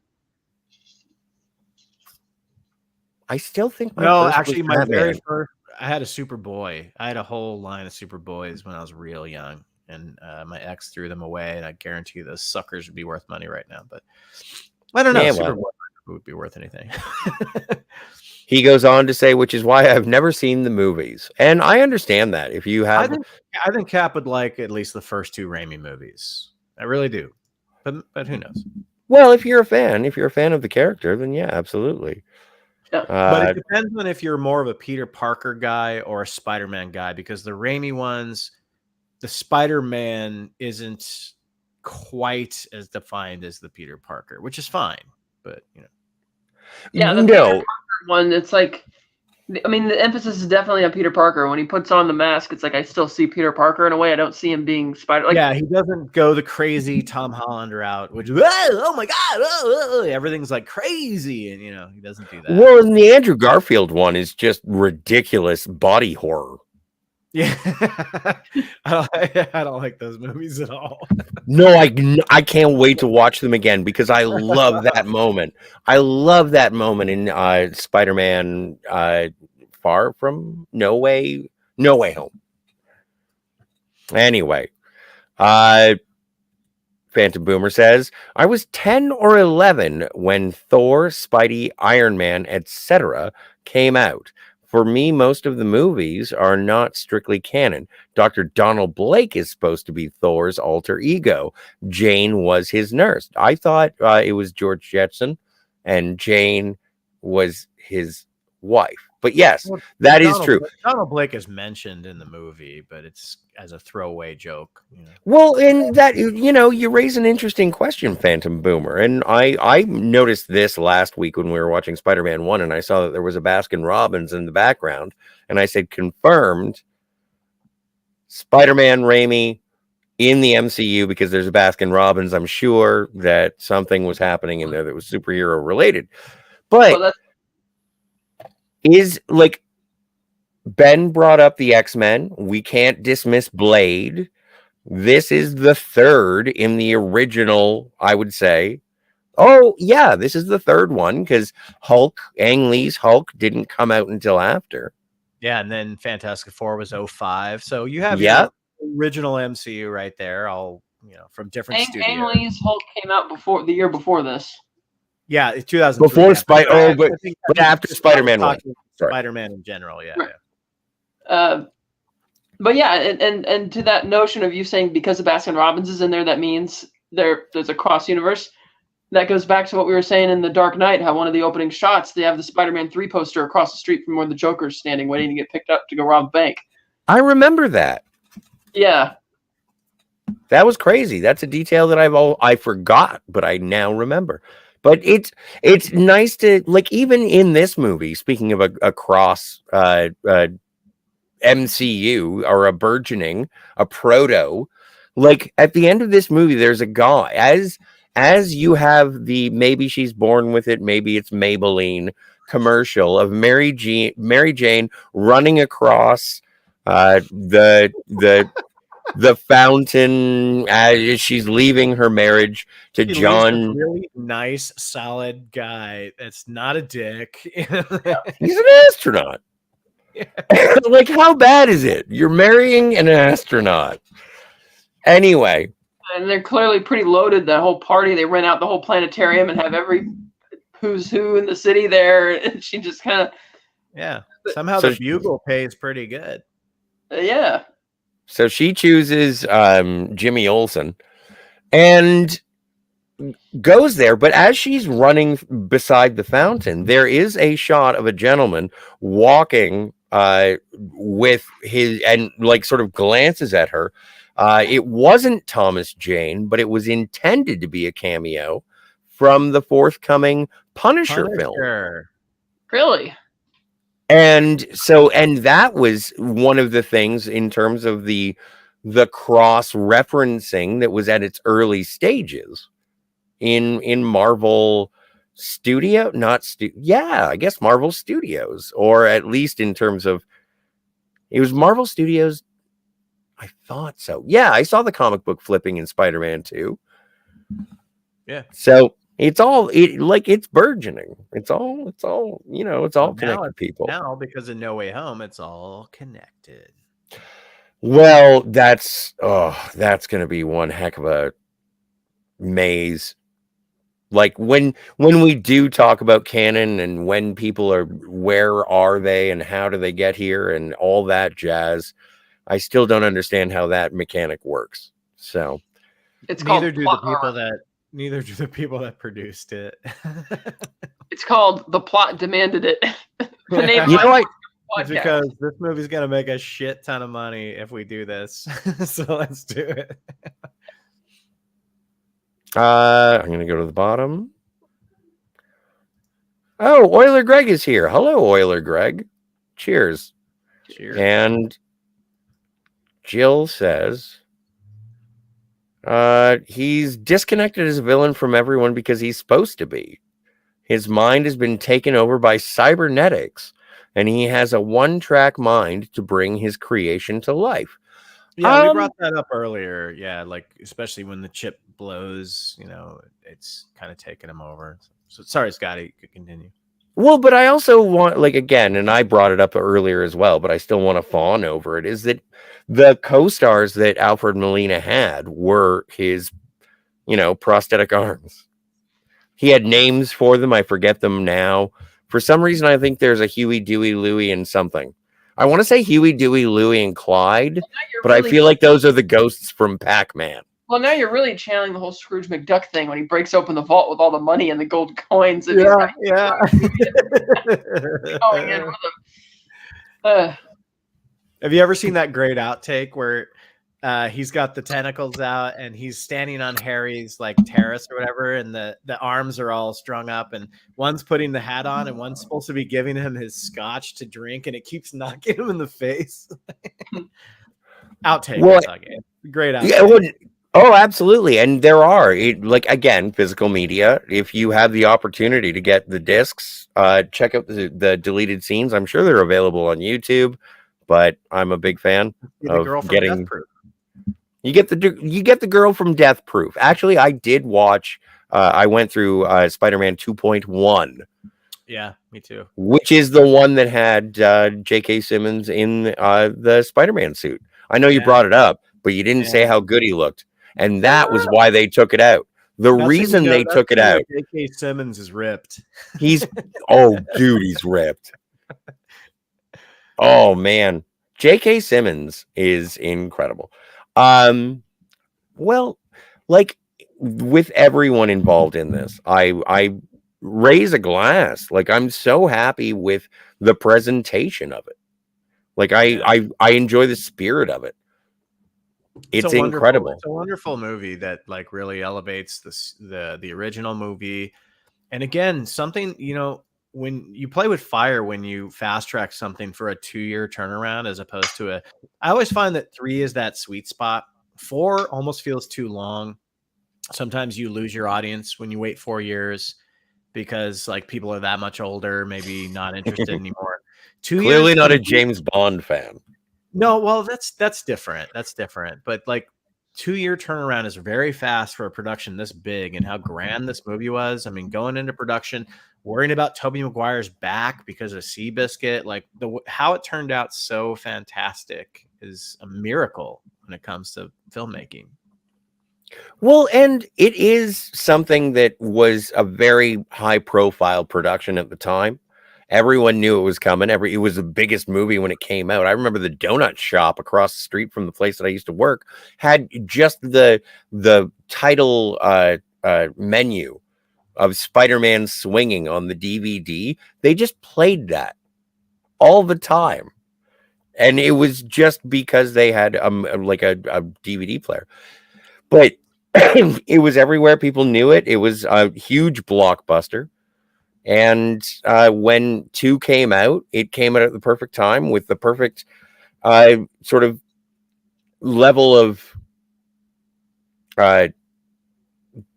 artist, visionary, director power. Like I'm giving Sam Raimi so much credit for this movie because I don't think that without the passion for Spider-Man, it would have been the Amazing Spider-Man. Like we could have just got that first, and I would have cried. Yeah, exactly. And the opening scene, the opening pizza scene obviously played as a long pizza commercial, and that allowed them to do pizza domino things where the web is hitting the thing. But so we're talking about cameos. No, but I want to talk about Asif Manvi. So the girl at the reception desk when he does the pizzas, and she's like, "I'm not paying for that." That's a girl from Bones, right? Yes, Kat. What's her name? I don't know her name. Emily. Yeah. Emily Deschanel. Another good not sure if it was a cameo as opposed to just a small part for a young actress, but in Asif Manvi as Mr. Aziz, and then you get oh my god, that guy stole his pizzas. That's a comedian. Yeah. And then you get Scott Spiegel as the guy who tries to eat the pizza. Yep. Yeah. Co-writer of Evil Dead 2.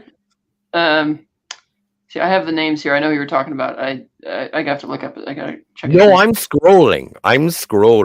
That pizza scene is such a cartoon scene where, from the cartoon where he's just wrapping the pizzas up and the boxes are getting more scrunched up as he's trying to make the delivery. It's just Donnell Rawlings was the comedian's name.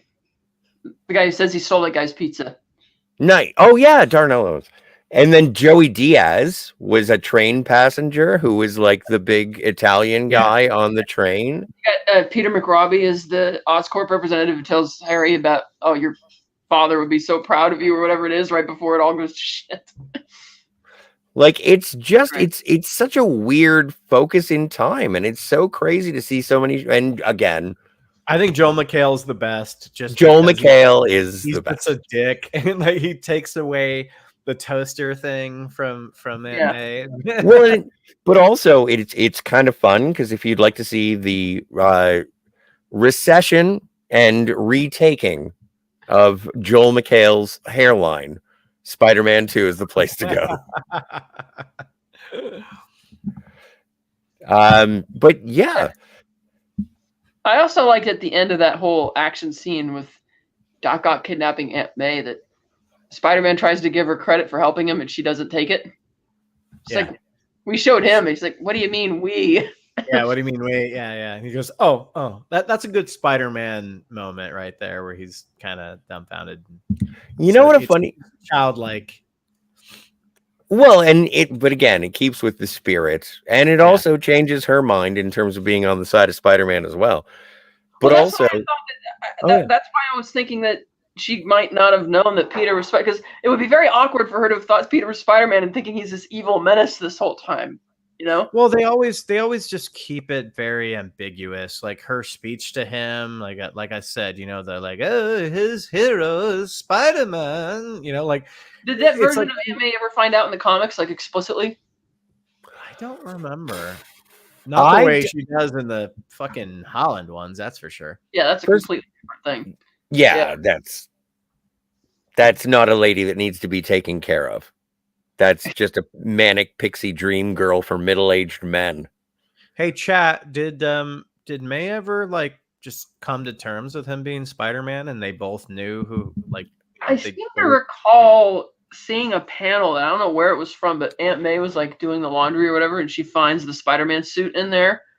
I can't remember if that was like a speculative storyline where maybe they're magic or something, but I seemed to because this Aunt May is obviously the more comics accurate because she's the right age, the personality, and she's just fantastic. And I wish they could have found a way to bring her into Far From Home. No Way Home. Is she still around? I was about to say, I was cock, block, and loaded to say, I don't think she's with us anymore. No, she is. Okay.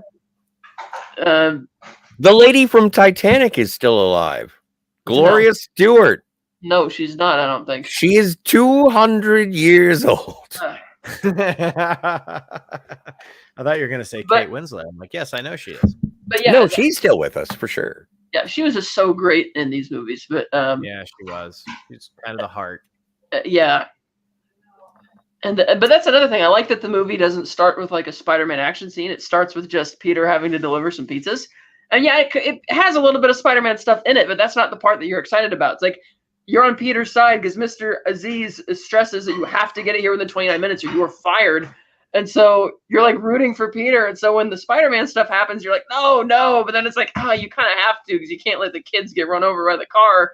And that's another great example of why we had people like when we did our trilogy wrap up, like, I don't like the second one as much because it doesn't have a lot of action and it's more like talking and like people hating on Peter. It's like, the point is where and how you put the action. That's the only important thing. Like, it's got to progress something. It can't just, and that's the problem with the third one. It's just this like constant, like, oh, we're meeting somebody new. And it almost reminds you of like Batman and Robin, where it's like, oh, we're going to have another action scene because they're robbing another bank. It's like, this movie strategically places action scenes only when it matters. Only when it matters, and there's long periods in Spider-Man 2 where there is no action. And I love it for that. Yeah. Because when you do get an action scene, it's the fucking train scene, which is epic, So. Yeah. That's why I like that it's not like the action in the story isn't needed because you care enough about everything that's going on with Peter and all the other things to invest in that story, which is why when Doc Ock shows up, it feels to me like, oh yeah, he's in this movie. It's like, you kind of forget about it. Because it never really gets intertwined until the very end. But yeah. Yeah. Oh no. Hey, Herc. Sorry, I didn't mean to make you feel ignored, but yes, your keyboard works. Phantom Boomer says things that got tossed out by my mom. A box full of EC comics and some Will Eisner work. Oh, dude. I have never. The same thing happens to Peter in this movie. All his comics got thrown away. Oh, that's true. That's true. Oh, those old things? I threw them away. I had to buy Dark Horse behind my parents' backs because Dark Horse was more risque, but I love Dark Horse. Oh, I was more of a heavy metal guy. I had to burn after reading. But yeah, Lemon's here. Hey, Lemon. Who says hello to Emily? Or no, that's Phantom Boomer who says hello to Emily and Zooey. Is it Zooey? I can't remember how it's spelled. It is spelled though, I think. It looks like it's Zoe, but maybe, what do I know? I thought it was a double O. Anyway. But okay, so in terms of the CGI and the special effects, I know that we've said that some of them look dodgy, and then based on the time, I think that the CGI is good. I was trying to take screenshots. I didn't give myself enough time. I'm sorry. I'll do it next week. I swear. There's a lot of motion blur, but it still really works. Like all of the swinging scenes, I brought up the video game. This is also very kinetic in terms of the way that Spider-Man should look, should move, should do stuff when he actually gets down to it. Would you agree? Yeah, 100%. Yeah, great. There's a good amount of weight to the CGI in this movie. I mean, but the funny thing is there doesn't have to be, because it's Spider-Man. It could appear weightless, and there's a little bit more leeway to be a weightless CGI character when you're Spider-Man, because you're bouncing around in webs and stuff like that, as opposed to something like Iron Man. Iron Man just did it fucking flawlessly. Like it felt heavy, the whole way. This didn't need to feel that way, so it was a little bit different. But there's some scenes on Kat. We were talking about that great scene with the fight in the building. Even the stuff where Doc Ock is coming down has good weight to it as CGI. Oh yeah, you can really feel it with the rumble, and you always hear and feel that he's coming before he gets there. And even when he hits, every time he's bringing a tentacle off the side of the building, bricks and stuff are crumbling and falling, because that's really heavy duty stuff, because he's got to grip it really hard. And a good sound design goes a long way too. It does, for sure. Mask that shit. Hey, Appion. I love the bank fight and the train fight. Still some of the best Spider-Man fights. I would say the best. Yeah, definitely. Also, I wanted, again, highlight Danny Elfman's score, but also the Alex Ross introductory credits, where it is a recap of Spider-Man 1, and it is like Alex Ross, for those who don't know, is a legendary comic book artist of the late 20th and early 21st century. He is still active today. He does incredible painted work of photorealistic superheroes. And to see his artwork at the beginning of Spider-Man 2, at that time, sitting down and look, just, all right, it's Spider-Man 2. I was blown away that there was such reverence given to comic book creators and artists. And that was a cementing of sort of bringing, until you got Blade, you got the X-Men movies, and the X-Men are arguable. Would you say the X-Men are bigger than Spider-Man? No, not. Well, it's hard. They're a group, but I think Spider-Man's bigger than any individual comic book character or any individual X-Men character. I think Spider-Man's bigger. Yeah. Yeah, Spider-Man's definitely bigger. Yeah, it's like the things I see the most, probably in terms of apparel and merchandise, is Spider-Man, followed by Spider-Man's Batman. always been the biggest Marvel character. I mean, they obviously didn't start the MCU. They started the MCU with small characters, but Spider-Man was always the biggest, as far as I knew. Yes. Well, yeah. And the Fantastic Four after that, and then X-Men, Fantastic Four probably tied, maybe X-Men. I think Spider-Man's still Marvel's best-selling comic as well. Like, ongoing comic lines are all the Spider-Man, ones. Probably, yeah. Well,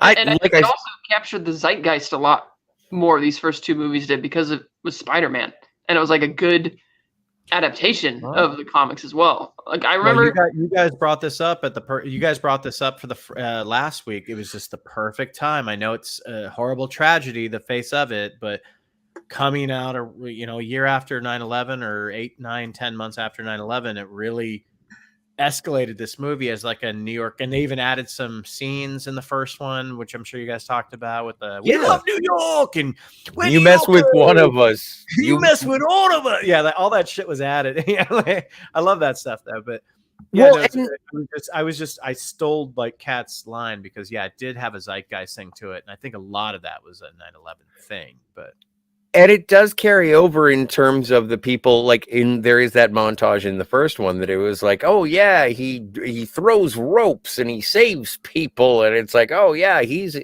looking out for all of us. And then there's Jim Norton being like, I don't like him and he stinks. I don't like him. Yeah, he's wackadoo. And in this one, there's that same feeling. You still get the pressure from J. Jonah Jameson of the Daily Bugle, but you also get that lady who is saved when Spider-Man stops the police car from crushing a crowd. And she's like, it's a web. And then it's like, go, Spidey, go. So even like New Yorkers know Spider-Man. And that is something that is felt in this movie, which is a big part of this Spider-Man mythos. We didn't even talk about the scene where he is just Peter Parker powerless and he goes into the burning building, and he best. Yeah, he does his best, but he misses some people and it's like, oh, like that's rough shit, man. That's rough shit. Well, it is. Sorry, Kat. And even though him not being Spider-Man in that instance is not to blame for the other person dying, you could tell that's kind of how Peter takes it. Like he feels like, oh, if I had been Spider-Man and I had done this, maybe I would have been able to save both of them, even though, like maybe because you can tell maybe his whole strength isn't really back yet because he was still wearing his glasses. He was still kind of going around. So it's like he ran in, but he wasn't back up to 100% yet. When he tries to go in and save the kid or does save the kid. Yeah. You're right. I believe the guy who brought his attention to that was the same actor from the bridge, the Brooklyn Bridge in the first movie. He looked familiar. Or maybe I've seen him. Spider-Man, you mess with New York. That guy. I swear one of the doctors in the OR is the guy who he's the beard guy. Yeah, he's the guy who shot Uncle Ben. Oh God. Oh, the guy who's like, hey, let me out of here, man. No, he's the guy who grabs the bone saw, like the Ash from Evil Dead saw. Right. It's crazy. It's crazy cool. Not Bonesaw McGraw though. No. Bonesaw. You're going nowhere. That's a nice outfit. Did your husband pick it out for you? Oh, you know what? Is now taken out of movies. Physical media, ladies and gentlemen. If you would like to hear all of the slurs of yesteryear, buy yourself a DVD. But I don't know. I don't know how much more I can gush. I don't know. What were your expectations after this movie? Were you satisfied? And I will say that you were. Me or anybody? Everyone who is listening to this broadcast, if you saw Spider-Man 2, you were satisfied. I remember being really pumped for the third one. I was more, I was more than satisfied. And they say your box office is only as good as your last movie in the franchise, and that was a thing for X3, which was complete dog shit, but it was running off how great X2 was. Spider-Man 3, same way. It was breaking records because of how good this motherfucker was. Yes. Yes. Well, and some would argue it's been the same forever. The third one always rides the coattails of a superior sequel. If the second one is that good, yeah, for sure. Occasionally you have a second one that's a shitter, but for the most part, they're usually pretty damn good. So I would love to explore that. Movies that were more than two, where the second one was not good. Yeah, it happens. But for this case, holy shit. I'm just, the thing that saddens me about this franchise is that Raimi left it with a sour taste in his mouth, and he did such a great job. And when you look at footage of him in the behind the scenes, he's having so much fun, and him and Toby are fucking with each other all the time. And like, You could tell they had a good relationship. And I'm not saying everything was sunshine and roses. It probably wasn't. There's probably some shitty days, but like it just they all had this like camaraderie to make these first two movies so great. And the third one, though it has good moments, it just feels like something was different. And the fact that they didn't give him the opportunity to kind of course correct with a fourth one that could have been really cool with a cool villain, change the story up a little bit, maybe age him up, because they were going to wait a couple more years. They were going to wait 3 or 4 years. I'm like, that's a good idea. Let it kind of simmer from 3 and then come back with a vengeance and fuck this shit up. And they never got that chance. And then they did that. Oh, the Amazing Spider-Man was just like a kick in the nuts. I don't know. I've only seen it once, not in theater. And so I am interested to revisit. Like I'm with you. I have been with you since I saw both Spider-Man, the Amazing Spider-Man 1 and the Amazing Spider-Man 2. I am with you. I bought both of them. I actually think I have the 3D copy of The Amazing Spider-Man for no good reason. Because I don't have a 3D TV. But the only reason I bought that was because of the No Way Home moment when Andrew Garfield got to rescue Michelle. Yeah. Yeah, that was an epic moment. Yeah, that was definitely a good moment. And so now I kind of want to go revisit them. And so through my machinations and the graces of Kat, she's going to let us do that in a couple of weeks. Sweet. Well, are you looking forward to the Andrew Garlemel? Yeah, revisiting those, sure. But I was really satisfied with Spider-Man 2, and I had high hopes for the third one, and then, Yeah, that one didn't even get a third one, but that's probably a good thing based on the second one. I got to get going, you guys, but I want to thank you so much for letting me on. Sorry, I have to cut it short. I gotta do another freaking recording. But, it's been an hour and a half. You have not been stingy with your time, sir.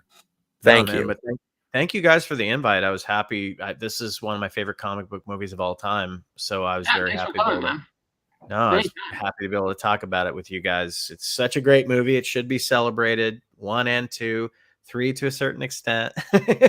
Well, and I do have to ask you facetiously, just before you go, as your final answer. Actually, I do want to ask you something, but Cinema Gulp is a good friend of the channel, and he is always a great time to enjoy time with. And so if you'd like to enjoy more time with Ben and the crew over at Cinema Gulp, the link is in the chat, and I highly recommend it. What do you got coming up, man? These cats are there too. Find videos with them. They're also on. If you like these cats, they're also on our show. But no, we don't have anything coming up yet. We're working on our 7th year anniversary, otherwise known as the We Need Subs Telethon. That's what we're calling it. So stay tuned for that. But that's a work in progress. But well, you saw Super Mario, and there's spoilers. That's right. We did a Super Mario Brothers review on the channel too. We have a non-spoiler and a spoiler, so check that out if you want. If you're sick and tired of waiting till we talk about Spider-Man 3, the Cinema Gulp did already take care of the entire trilogy. We're lazy and slow. Oh yeah, that's a few years old, but you can find it. We did do a Spider-Man Raimi trilogy back in 2020. So yeah, check that out if you want. Like 45 minutes or so. Wrap up the whole thing. It's an ASMR. Thanks again. No, it's definitely not with my loud voice and John's loud voice. But before you go, I have to ask you one question. Spider-Man 2, is it better than The Godfather? Yes. Good answer. You're welcome back anytime. Now get out of here, you ragamuffin. All right, later, guys. Thank you so much, and I'll talk to you soon, everyone. Cheers. Oh, do you want to check in with the chat? Let's check in with the chat, and then we'll do our recap and get out of here. No, we're doing the recap? Why not? Okay, you're the doc.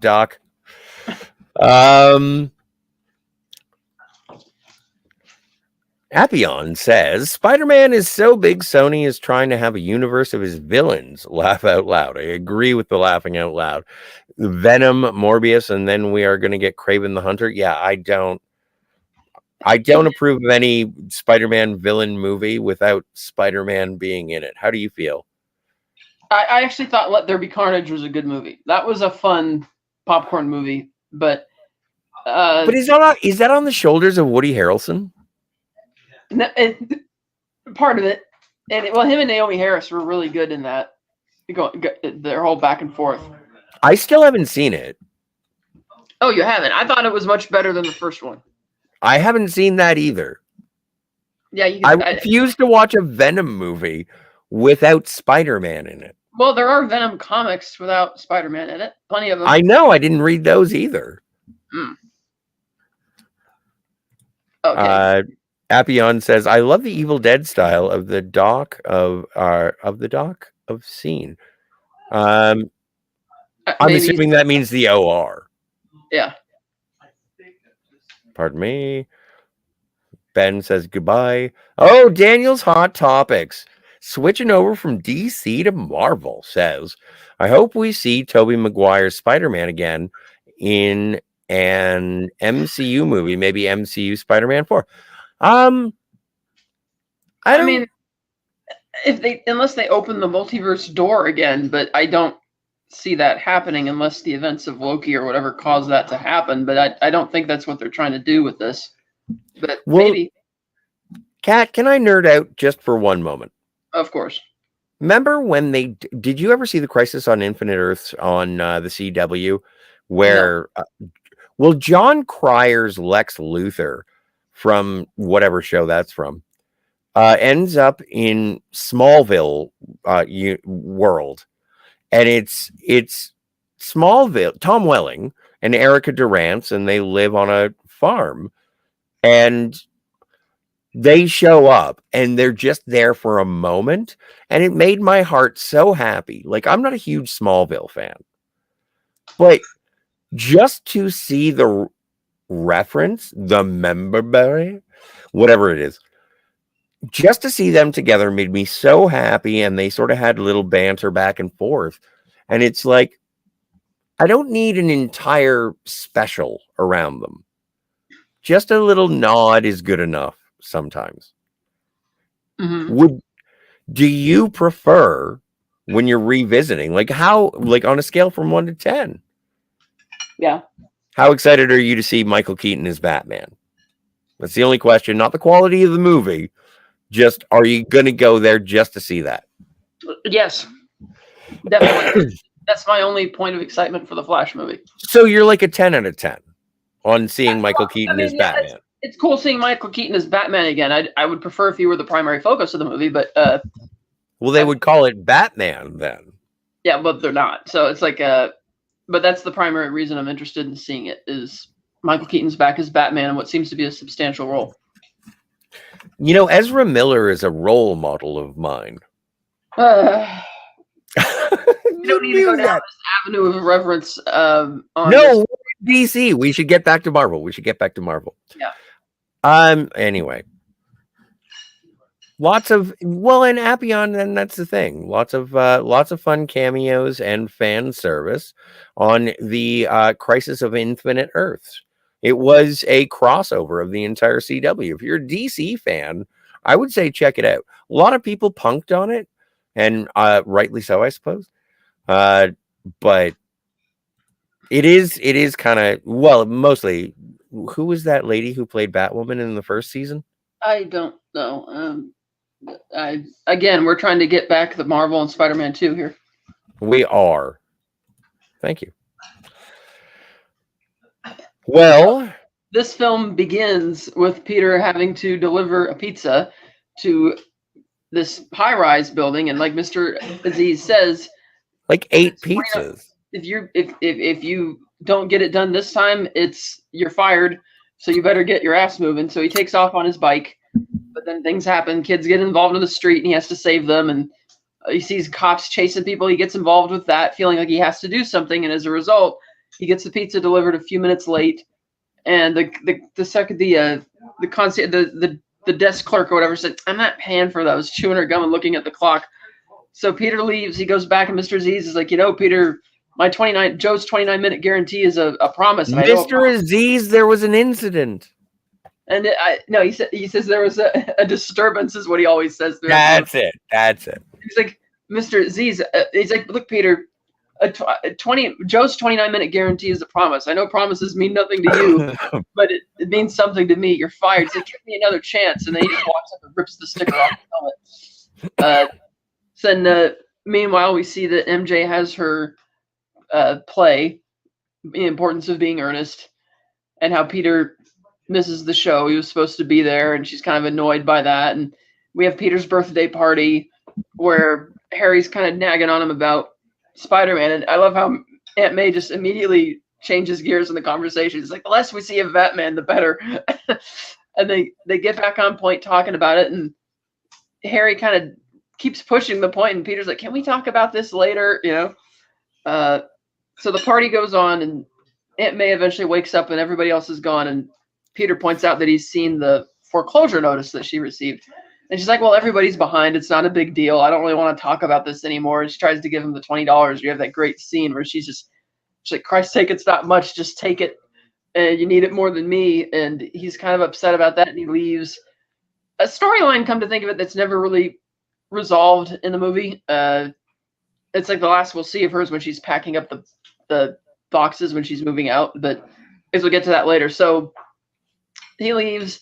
I don't even remember where does she live in Spider-Man 3? I don't know. I can't remember either. That's going to be something to catch up on when we see it. Yeah. So Peter tries to get to MJ's show. He shows up late. He makes a conscious decision of picking the suit instead of the Spider-Man suit that particular night. But he still had to save people. Does a backflip when his motorbike gets run over, and the kid's like, "How'd you do that?" He's like, "Oh, eat your vegetables." And he takes off down the street and continues being, doing Spider-Man shit. And so when he finally, he buys the flowers for MJ and shows up, and even that doesn't go well. Like, he buys the whole bushel of flowers, and then the guy, the florist, takes away like a bunch of them, saying he can only have 3. Wait! We have missed the most important meme. What? Pizza time. Isn't that a meme? Pizza time? I don't remember. I thought it was a meme. I'm a boomer. He shows up late, and you have Bruce Campbell there in another cameo. This time he's the usher, and he's not gonna and it's funny because he stops him to point out that you need to straighten your tie, and then he starts walking forward. He stops him again to point out you need to tie your shoe and that kind of thing, and then finally he stops him just to point out that the sign, we can't interrupt the illusion of the show, and how MJ ends up tripping up on one of her lines too when she sees that when Peter's not actually there, and he goes home, and the next day he shows up late for Connor's class and runs right into him. And he's like, "Where are you going, Parker?" He's like, "I'm heading to your class." He's like, "Well, it's already over." He's like, "Well, I've been trying to be there." He's like, "Well, then be there." He's like, "Well, I'm and your fusion paper." It's like, "I'm planning to write it on Dr. Octavius." He's like, "Planning is not a major at this university, Parker." And so that's like, they do a good job, like rapid fire, setting up all of his problems and things that are going on. And so Harry gets Peter a meeting with Octavius. And he meets him, and Otto first doesn't really want to talk to him because he's like really busy. But then Harry's like, come on. He's like, yeah, well, Oscorp pays the bills. So they sit down and they have a nice meeting, and he ends up taking a liking to Peter much more than he thought he would. But Peter expresses concern. Not that much, ladies and gentlemen. Just they do get along. So they get along pretty well. And when Peter expresses he's married. When Peter expresses his concern that the machine's not going to work, he kind of brushes it off as no big deal. But he also does the whole like mentor thing where, he tells me you're brilliant but lazy, and then gives him that look whole thing, So then eventually meanwhile we have Jameson's continuing to run a bunch of negative stories on Spider-Man. Peter's already gotten one advance from him. He keeps asking for more, and he's laughing at it. And he's like, "What, you want more money?" He's like, "No." He's like, he's not really interested in that. Yes, MJ is engaged to Jameson's son, the astronaut. We don't find out until later, Appion. Stop spoiling things. Let's see, where was I? So, so Peter ends up getting invited to the demonstration. He goes there, and Otto shows off the tentacles and how they work. and they're turning on the whole machine, but then it starts magnetizing and takes everybody's jewelry, and it starts sucking up the walls. Everybody's freaking out. Peter disappears, and Harry's like, Pete, and he notices that he's gone. And then Peter, of course, comes back as Spider-Man and tries to shut down the machine, and eventually succeeds in doing that, but not before the magnetism. Wait. You are totally, you're glossing over this. Okay. So I apologize, Kat. I don't often yell, but this is a really awesome scene and not okay. So Harry Osborn has invited Peter Parker to go and see a very monumental scientific experiment. And this scientific experiment is funded by Oscorp. And they've really put a lot of money into it. So they have this guy, Otto Octavius. He's a good man. Peter Parker likes him. How could he go wrong? He has developed a series of arms, 4 of them, that can link into his spinal column, but luckily he has a thing in the back of his neck that it will stop the artificial intelligence of the mechanical tentacles. They will not be able to take control of his mind.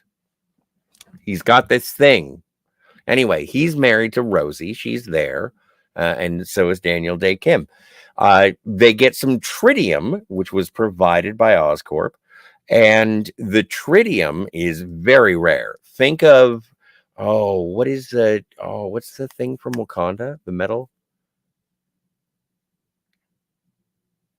There's a thing from Wakanda. Vibranium. That's it. Think that. That's not the same movie, so. No, but I'm saying it's very rare. You don't know where to get it, except Wakanda. I'm just saying layers of Marvel. So anyway, the tritium is in this amazing contraption that shoots lasers at it, and the arms that are connected to Otto Octavius's spine, they hold it, and it's the power of the sun in the palm of my hand. Otto Octavius has a little bit of hubris, just to be clear. So he does he holds it for a while, but then all of a sudden things start breaking down. The containment field doesn't work. The tritium's unstable. Shit goes south. It's just all over the place.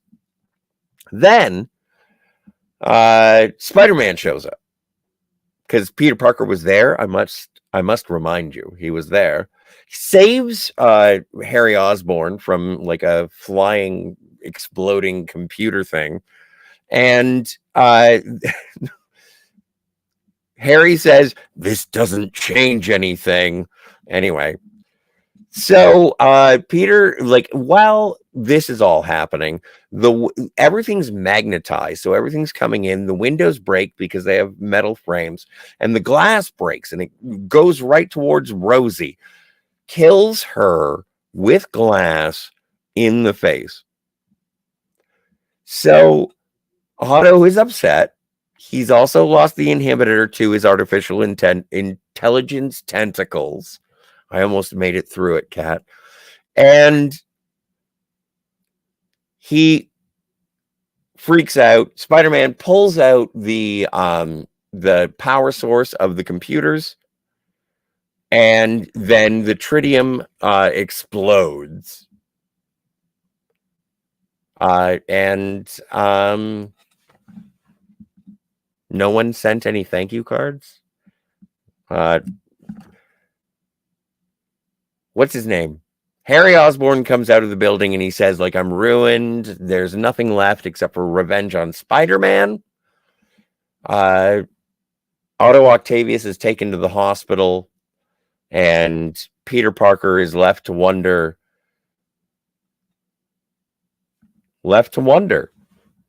Then, what happens after that? Is that do we go straight to the operating room?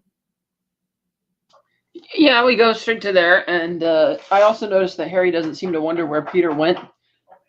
Peter's just kind of gone. And then when he leaves saying, I'm ruined, now there's nothing but Spider-Man. He's not wondering where Peter went. He just kind of takes off. And then the next time Yeah, so then we go to the hospital scene, which is kind of like another version of the autopsy scene from Independence Day, where, instead of the finger moving, you see that the tentacle's starting to slightly move, and then we have the whole craziness happen where he basically kills all the doctors, or the tentacles kill all the doctors, brings them up and kind of wakes them up, and then he takes off into the night and finds his way to this collapsed stockhouse, where he goes inside and has this idea that they could rebuild the machine stronger and better than ever, but he's like, oh, we'll need money, and the tentacles suggest that he steals it. He's like, oh, I'll steal it, I'm not a criminal. And the other one speaks up and he's like, oh yeah, the real crime would be not finishing what we started, and that we'll build it here and nothing can stop us now. And that kind of sets him off on that course. And the next day, two things. Nothing's gonna stop us now from Mannequin, and also Doc Ock at the Dock House. You were saying, what do you mean nothing's gonna stop us now? remember from Mannequin? And this way forever, nothing's gonna stop us now. Well, it's 4 artificial intelligences and 1 human. Nothing's gonna stop us now. He goes crazy. I've not seen that, but whatever. I already said You've that, never seen Mannequin? We should do that next week. No. I'm not spent. Okay, so I'm not even asking you seriously. Don't yell at me. I'm not. So, like I said, the next day, Jameson's trying to figure out what they're going to call this guy for the headline of the scientist taking the hospital, and he says, "Dr. Strange." He's like, "That's Ted." Or Ted Raimi suggests that Dr. Strange. He's like, "Yeah. Well," he says, "That's good, but it's already taken." And he says, "How about Dr. Octopus?" He's like, "No, that sucks." And then they're trying to think about one. And he's like, "I got it, Dr. Octopus, Doc Ock." And Hoffman's like, but that's kind of what he just kind of lets it trail off. He doesn't really care. And then Peter comes in and asks for a raise or an advance, and Jameson laughs at him. And he's like, "You're serious? Forget it," and tells him to be at the planetarium so they could meet the next day or whatever.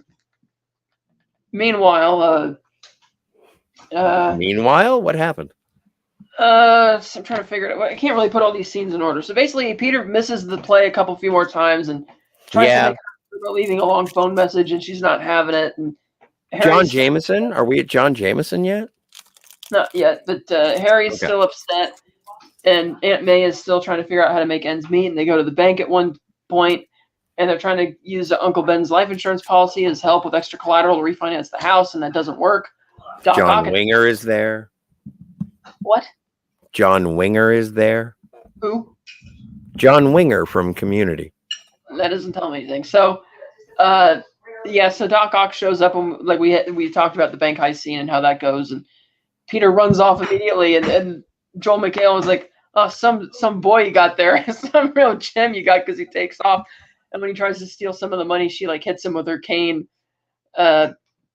Spider-Man shows up, they get in a fight, as we've talked about, and he ends up kidnapping Aunt May and taking her up the side of the building where you feel like the weight of him climbing up there, and she ends up at one point, there's a great bit where he kind of temporarily drops her onto this like gargoyle, and she's dangling from it, screaming for help as Spider-Man and Doc Ock continue to fight, and she's continuing to lose her grip, and she's like screaming for help and all of that, and finally the gag ends, and there's like a platform underneath on the sill for her to stand on.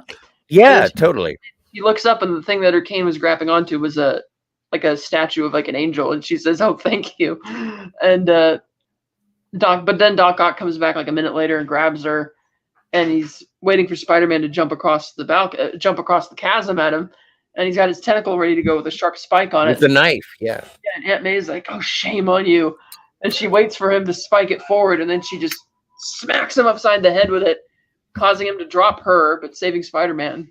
And Spider-Man swings down and saves her as Doc Ock takes off with the money. And then when she puts her down, he's like, "We showed him." She's like, "What do you mean we?" And she's like, "Oh, I've been wrong about you," type of thing. And Spider-Man takes off, and everybody runs over to Aunt May, and they have this whole moment about it. But that's only okay. I do have to pause you for just one moment. Yeah. Appion is absolutely correct. Joel McHale's character in Community was Jeff Winger, not John Winger. My only explanation and the only reason that I can apologize is John Winger is from Stripes, played by Bill Murray. Oddly enough, Joel McHale played Chevy Chase in the movie about the guy who made Animal House. And Joel McHale also co-starred in the television series Community with Chevy Chase. Anyway, you were saying. Why did we just go on that detour? Because I like talking about Joel McHale. Okay, I can't. I'm just gonna half-ass the rest of this thing because I keep getting interrupted. I've been half-assing this since the beginning. So he basically decides he doesn't want to be Spider-Man anymore at some point because he's starting to have problems. True. Goes to the doctor who tells him that your problems are all in your head. So he does throw away the Spider-Man suit at one point. You have admittedly pretty cheesy montage synced to Raindrops Keep Falling on My Head. Good choice in the soundtrack. He finally makes it to MJ's play, and he's finally showing up to class, and he's not really resolving the job issue because he's still just taking pictures of things, and so that doesn't really go the way that he planned. And so things are going well for a while until MJ and him have a meeting at the coffee shop where she wants to know if you love me or not because he's like hesitant to tell her, and finally he does. Well, not yet. We have the planetarium scene first. Wait, Cat. No, wait. Okay, fine. I'm sorry, but you got me. We're half-assing this. One of the weirdest shots in cinema is when Kirsten Dunst is kissing the camera. What? Did you notice that shot where she's sort of like leaning in and it's like, then fine, kiss me. And they're leaning in. And it's Kirsten Dunst literally like... Yeah, I'll get to that in a minute. Okay. So we have the scene at the planetarium where Harry's now super drunk because his girlfriend, he sees his girlfriend's ex-girlfriend now engaged to the astronaut, and Jameson is just trying to ham it up with everybody and make him look like famous. Like, give me a picture of me and the mayor's girlfriend. He's like, wife. And then Harry eventually confronts Peter and gets really upset and starts slapping around and getting upset about it. But nothing really comes of that. And so from there, eventually, she and Peter have that meeting because you can tell she still has Spider-Man on the brain because there's that one scene where she's at home with her fiance and she wants him to hang his head over the back of the couch so she can reenact the whole kiss from the first movie. Cosplay. Kind of trying to go with it, and she's not really having it. And so eventually she comes to meet, after Peter goes to the show, he's talking about how great things are, and she's like, what, you think we can get back to where things were, or that I'm not going to get married just because you saw my show? He's like, well, we can get back to where we were at. And he's like, well, you have to pick something up first in order to be, like, we weren't even on before. You can't really go back to being on if we weren't on before. Like, we were never dating before. It's like, what do you want about? And so they eventually meet at the coffee shop which comes after, I keep forgetting to mention this. Yeah. So he goes, you have the whole bit also where Aunt May is feeling guilty about Uncle Ben. And then Peter eventually tells her, and we talked about that scene and how great it was. And how she didn't want to get mad in front of him and just left. And eventually when he came back, she's packing up saying, it's going to foreclose in a month, but I'm just going to leave now. And she hints that she kind of knows that he's Spider-Man, but maybe not. And Peter's just kind of trying to brush it aside. And Harry, meanwhile, gets confronted by Doc Ock at his house, and he's looking for the tritium. And Harry's like, no, you give me Spider-Man, I'll give you all the tritium you need. He's like, well, how do I find him? He's like, Peter Parker. He's like, well, Parker? He's like, yeah, he takes his pictures for the Bugle. And Doc immediately takes off, and then Harry shouts back down at him, don't hurt Peter. And that's finally where we get to the scene. That same night, I think, is when Peter rescues the kid from the house, the apartment fire. And after he does that, he has a hard time with it because he's not fully back to Spider-Man abilities yet. And when he hears that somebody else didn't make it out, he starts feeling even more guilty about it. And so it's not until the next day, finally, when he and MJ meet at the coffee shop and she wants to know, like, do you love me or not? Let's do something about this. When the car comes flying through the window, as Ben talked about.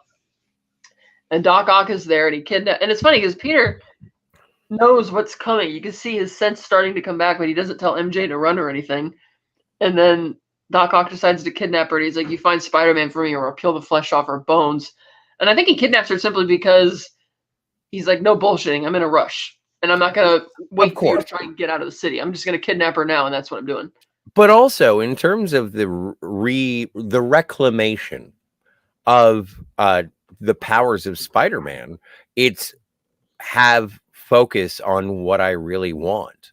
And that is like, that's what causes his Spider-Man no more, is that Spider-Man is a nuisance. But when he needs to be Spider-Man, he needs to be Spider-Man. And you know why?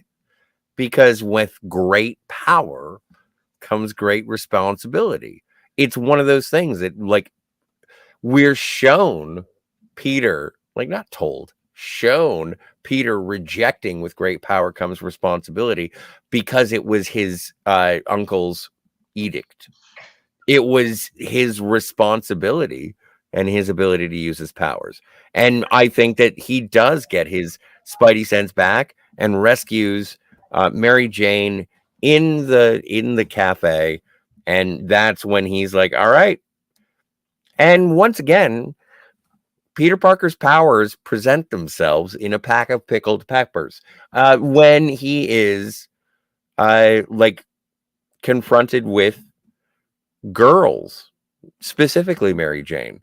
His powers present themselves. He's bitten by the spider with Mary Jane, and he reclaims his Spider-Man powers when Dr. Octopus throws a car at Mary Jane.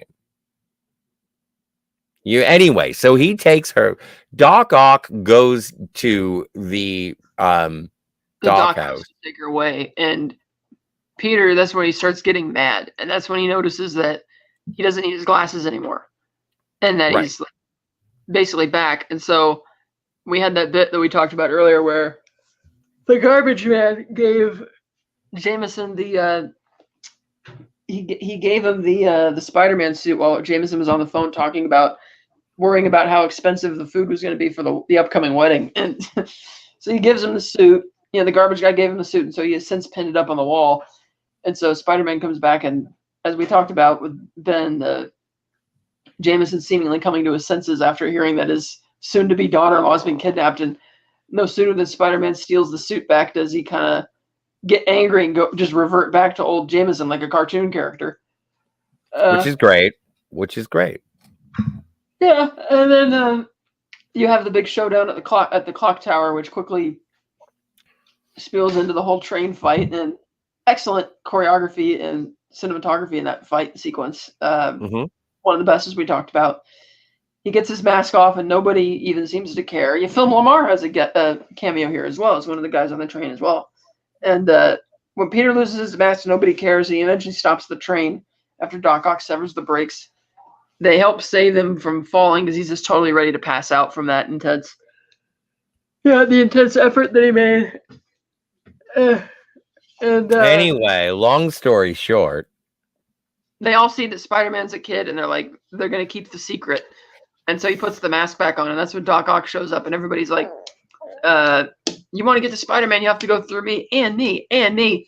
And Doc Ock's like, very well, and he just kind of moves him aside with the tentacles, kidnaps Spider-Man, takes him back to Harry, and leaves him there on the couch, all tied up with a mask on, and Harry's all excited, and then Doc Ock is just like this great shot where he's just kind of turning towards him. He's like, and the tritium, and you see the clipper, the tentacles just kind of chomping at the bit, ready to rip Harry to pieces if he doesn't have it for him. And so he runs over to the portrait, moves it aside to open the safe, and Doc Ock doesn't even wait. He just shoves Harry aside to take it.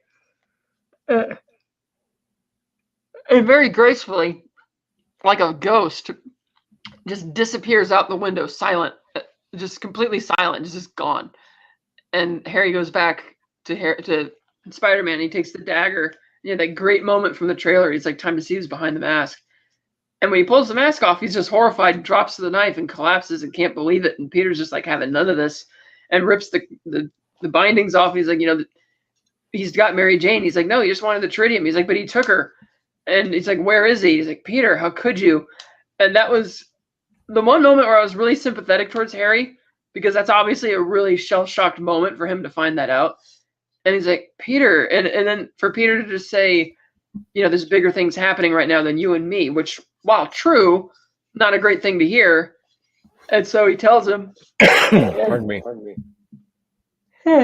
So Peter takes off to the Doc house where MJ is trying to reason with Doc Ock. She's like, look, you got what you wanted. You can, for your science project, you let me go. He's like, I can't let you go. You'll just go to the police. Not that they can stop me now anyway. But it doesn't matter. She's like, Spider-Man will come. He's like, no, he's dead. And she's like, I believe it. He's dead. And as he's turning the machine on and things are going, Spider-Man's crawling behind him, and Doc Ock seems to hear him or one of the tentacles probably notices it first and tips him off. And he smiles, the great smile with his goggles on, and as Spider-Man gets MJ's attention to just cycle sure that it's gonna be all right, Doc Ock. It is very boring. I'm not arguing with you. Yeah, Doc Ock spins around and he's like, I should have known Osborn wouldn't have the spine to finish you, which I thought would have gotten a reaction out of MJ to learn that Harry had something to do with it, but it doesn't. And so they end up getting in this big fight scene, which ends with Doc Ock falling in the water, the tentacles short-circuiting. Partly short-circuiting because he stabs the tentacles through the power cable, the main power cable for the machine. He gets all electrified, and then he falls into the water, which short-circuits it even more. And that's when you have that great sort of reconciliation between them when Peter just voluntarily takes the mask off. He's like, Peter, brilliant but lazy. He's like, well, you can't. He's like, yeah, help me turn it off. He's like, well, it can't be stopped. And he's like, well, it's sucking in all of New York. Everybody's gonna die. He's like, well, I don't know. And then he eventually drowns it. Yeah, he comes up with a solution. He's like, the river, drown it. And so then he stops at Peter. He's like, wait, I'll do it. And then he kind of looks at him in this forlorn look as he's going to finish the job, as he's tearing it apart. And you have that great reaction from MJ seeing that Peter is Spider-Man, which is as great as Ben says it is. And he ends up having to catch part of the broken dock house. And he's like, hey, this is really heavy. And eventually he gets her out of there. And Doc Ock says, I will not die, monster, as he rips down the last supports and goes underwater with his machine. And you have that great shot of him just kind of drifting away, dead, with the glasses floating and the power of the sun in the palm of his hand just shrinking and becoming smaller and smaller. And then eventually he and Peter and Mary Jane are on the web, and she's talking. She's like, somehow I always knew it was you, or whatever. I'm like, yeah, right. If you knew that, you wouldn't have given him such a hard time throughout the whole film. And then he helps her get back down to be back with her fiance. You have the wedding going on the next day, and she stiffs him at the altar and leaves him a note. And he gets it immediately. Once he opens the note, he just immediately has that sullen expression. And Jameson, the only thing he could say is like, call what's her name? And the wife is like, the caterer? It's like, tell her not to open the caviar. And then you have the great wedding music playing as she's running back to Peter, who's sitting depressed at his house. Because I found it surprising because even her fiance asked why she didn't invite Peter to the wedding. And she's like, nah, he's kind of a jerk, which is why he was moping at home. But then she ends up being there in the doorway as Spider-Man. Oh, and as she says, I'm just a girl standing in a door. And then which sort of reminded me again of the whole subplot I forgot to mention that we talked about earlier with him not paying the rent, and how the landlord's daughter clearly has a crush on him and is trying to make something happen, and he just doesn't see it, which I kind of felt bad for her and kind of wanted something to come of that. And yet it's MJ standing in the doorway who he ends up paying attention to. And she's like, look, I don't care that your enemy. The woman that he was attracted to his entire life. Well, I mean, it was sort of like a friendship thing. It didn't really, he was too nervous to ever say anything, and she didn't seem to think he had the hots for her until recently. Part of the reason that Spider-Man's suit is red based on the original movie is because Mary Jane has red hair. Is it? Yeah. Okay. And so she's like, look, I'm an adult. I can make my own decisions about whether I want to take that risk to be with you or not, and I'm going to take that risk. And then eventually the cops all swing by or start racing down the street. And Peter looks out and she's like, go get him, Tiger. And then he takes off. And it's like, wow, things are actually going to look up for him. Meanwhile, Harry has a breakdown at home. And during one of these breakdowns where his father's memory is imploring him to avenge him, he throws a glass into the mirror and sees that he discovers all the Green Goblin stuff, which is, I find it kind of odd that Peter actually took the time to put the glider and everything neatly back inside this hideout, which he didn't even know was there. Because it's like, why is the glider and everything all the bombs and the costume and everything is back right where it should be? That's a really good point. I always thought he had extras. Because I don't know if he had extras or not. Because in the first movie, they made it sound like there was only one glider. Like the glider's been stolen. It's gone. And it's like, hey, that's our glider. And so I don't think they were. Oh, but wait, hang on a second, because it is an advanced piece of technology. What if the glider actually returned? And perhaps, yeah, I get, and somehow, and then I guess the butler put it in the wall because, as we find out in the third movie, the butler knows things. He's attentive. Yeah, and so, so he sees that his father was a Green Goblin, and he has this horrible reaction to it. And well, that scene came before the wedding scene, but I've been derailed this whole thing. So, no, I know you're really tired. So that's the movie, and I just love how they did the whole Spider-Man No More thing. Like, again, that iconic shot and that whole storyline, because you care enough about Peter that you're rooting for him, and like that he's taking time for himself instead of being Spider-Man, and then he's just got to get back to it. So it's nice that he has a bit of a happy ending, even though he still hasn't resolved the issue with his job and like for his money, and then Aunt May and his things with Harry. From a logical standpoint, it seems like the conflict with Harry should be over with, but of course, as we know, it's not. Yeah. And so, and I do kind of feel bad for her fiance stiffing him at the altar like that, because he's a great guy. He's not like a jerk. He's an astronaut. He's the first guy to use a 9-iron on the moon, or what? Throw a football on the moon. Pardon me. Oh, yeah. I don't know how you know what? I'm a big fan of Peter Parker, but if I were a lady, I would go with the astronaut. That's just me. And that final scene and just looking to the future of them being together. And also, it's a big deal that Spider-Man revealed his secret identity to someone. Like, this is still in the era of secret identities. Well, in a sense, he didn't reveal it to her. He revealed it to Doc Ock as a last-ditch effort to reach him, to get help. And he didn't even seem to consider the fact that MJ was standing right over there and saw. He does hold a very heavy wall to protect her. And she does say, I thought it was you, or something along those lines. And he says to her, this is really heavy. Yeah. Because he's trying not to have her die, but she's professing her emotions, which I always thought was adorable and cute, and it looked like a panel out of a comic book as well. Yeah. We never got Ben's rating. We didn't get his. How many are? Like what? What are we rating this on? Are we rating this out of Uncle Ben's? How many Uncle Ben's? No, we were rating on, I think, web shooters. Webs? Or webs? How many webs do we give it, I think? How many webs? We can go back and reference the first video when we need to, if we can screw it up. Yes. Yeah. All right. But we didn't get Ben's rating, but I think it's a 10.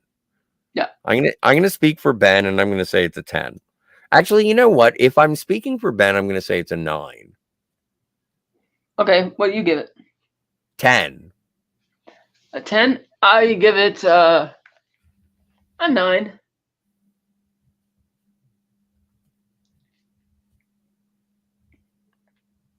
Fair enough. One of the things that we've always done in terms of our reviews, Kat, is take into account that there are going to be other films within this genre or series. And there is a possibility for something better. Ben has just confirmed he does give it a 10 out of 10. He gives it a 10. Ben's on Spidey's side. But and I would like to continue. Do you think that there is going to be a Spider-Man movie that we are going to watch through this series that is better than this one? No. Maybe. I mean, I really do like No Way Home quite a lot. That's my favorite one for replay value. But for a solid story about Peter Parker and those people, it would be Spider-Man 2. Okay. I'm not going to argue with you because I love that you love this. So I can't believe that I got you to talk about Spider-Man. This is crazy. Do you have things? Spider-Man is my second favorite comic book character after Batman. Well, then we're in good company. Yeah. I do have to, because Jill's been hanging out for a while and saying incredible things.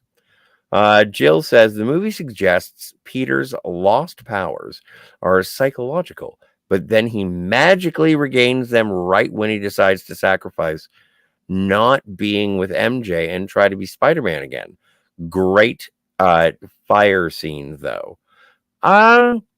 No, and this is one of those things that I stand by, is that his rebirth as Spider-Man is when his personal life was intruded upon by his Spider-Man life.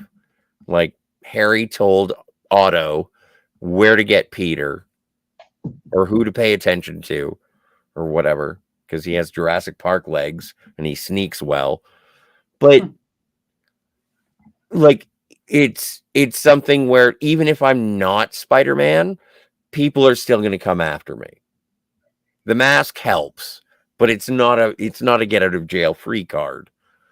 And so I do think that in the cafe scene, that is the moment where he's like, "Yep. Now there is no separation. There is no separation. Somehow leaks happen." Jill goes on to say someone, and also a train full of people. Yes. And what was it? Jill says, I asked Ben, and he gives it a 10 out of 10.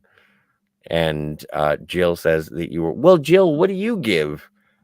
What do you give Spider-Man 2? Have you seen it? Feel free to respond. Kat, you were saying. Yeah, I really like this movie. I give it a 9 out of 10. Okay. Well, we will see what happens as we go forth. You're a bigger fan of Tom Holland than I am. Probably. So we'll see what happens. Do you have anything going on the internet? I got my Unifying Force show every second and fourth Sunday of the month, live streaming at 8 a.m. Pacific on the Virtual Cantina Network YouTube channel. You find me on YouTube, Instagram, and Twitter at Slice9. You can find me here on Wednesday nights. Maybe not next Wednesday. I'm trying to figure out the scheduling for that. But we'll definitely still do Spider-Man 3 next week sometime. Kat, do you enjoy doing the show with me? Do you want to keep doing reviews of ridiculousness with me and put up with me while you correct? Yes. Me too. Like, I'm having a blast. Yeah, this is a fun series. I remember also when the first time I saw this movie in the theater, because I remember I mentioned at the beginning of this that I went with my friends, and one was cosplaying as Green Goblin, and the other was cosplaying as Doc Ock. And the minute the movie ended, the one cosplaying as Green Goblin shouted for the whole theater to hear, "Hey, that wasn't Harry Potter," because that was playing at the same time in one of the other auditoriums, and that got a big laugh. But I thought that was, the theater experience, and again, that's why I started this entire conversation by saying, it doesn't matter when you sit in your seat, the show is going to start at the same time. I also really like the fact that, as Ben alluded to earlier, the post-credit scene, which is not a post-credit scene of Harry discovering his dad is Green Goblin. I love that that's in the actual movie, because if this was an MCU movie, that would be a tag scene. For sure. And I love, because it does, admittedly, after seeing so many other movies with tag scenes, it kind of feels that way, but it's the appropriate conclusion to his story of his losing it throughout this film, is finally seeing another piece of the riddle being answered, that, oh, it's because my dad was Green Goblin, and that's why Peter probably killed him. But I love that it's actually in the main body of the film and not relegated to some post-credits crap. Yeah, I agree. And you know what? It was weird because at the end of the first one, I was like, Spider-Man will return. I was expecting that to show up. Mm-hmm. And Alfred Molina, I haven't talked about. I thought, yeah, perfect casting for him as Doc Ock. He was great. Yeah. And yeah. The casting of this movie, it's an incredible. I'm just an idiot in a basement in Ontario, but like, I assess the people who are in, like, Darnell Williams. Like, there are so many people in this movie, and I'm like, I know that guy, I know that guy, I know that guy. There are so many people who got together to make this movie just heartfelt. And even if it's references or whatever, like, even if they're just actors. It's just like, wow, this is just a great high school reunion to watch Spider-Man 2. Hey, Yeah. was Empire in your top 5 of sequels? I don't think it was. It was, yeah. I said in no particular order: Dark Knight, Spider-Man 2, X2, Empire Strikes Back. But you didn't get 5. I didn't get to what a 5th one would be. No. Okay. I will. Do you want to close this out? I'm going to do my top 5 sequels of all time, just so that you're not alone on this raft. You jump, I jump, cat. So my favorite sequels of all time would be Empire Strikes Back, Back to the Future Part 2, Dark Knight, Spider-Man 2, and what's the 4th one? It's only fair. Weekend at Bernie's 2. Okay. There's certain movies I won't put in there. Like Back to the Future 2, I didn't like it as much as the I love Back to the Future 2. Oh, Aliens. What the fuck? Aliens or T2? Cat, Aliens or T2? I'd say T2. T2 I thought had more heart in it. I mean, Aliens, I really like Aliens. I would say Aliens. Aliens tries to put its heart with the whole Newt storyline, which I never jived with. I just always found her annoying, to be honest. But T2 I thought was the better. That's my 5th. That's my 5th. Now I think T2 is my 5th. We should probably have a. We've already tried to have a show about sequels. We could have another one. Then we'll just do that because people like. We'll just do it again. Whatever. No one watches this. I haven't even figured out rankings yet, so that's a whole other thing that we can talk about. Anyway, support us through the links in the chat. Do we have a sign off for this yet? I don't think we do. No. I want pictures of Spider-Man. And I want an advance. Meat. A nice box of Christmas meat.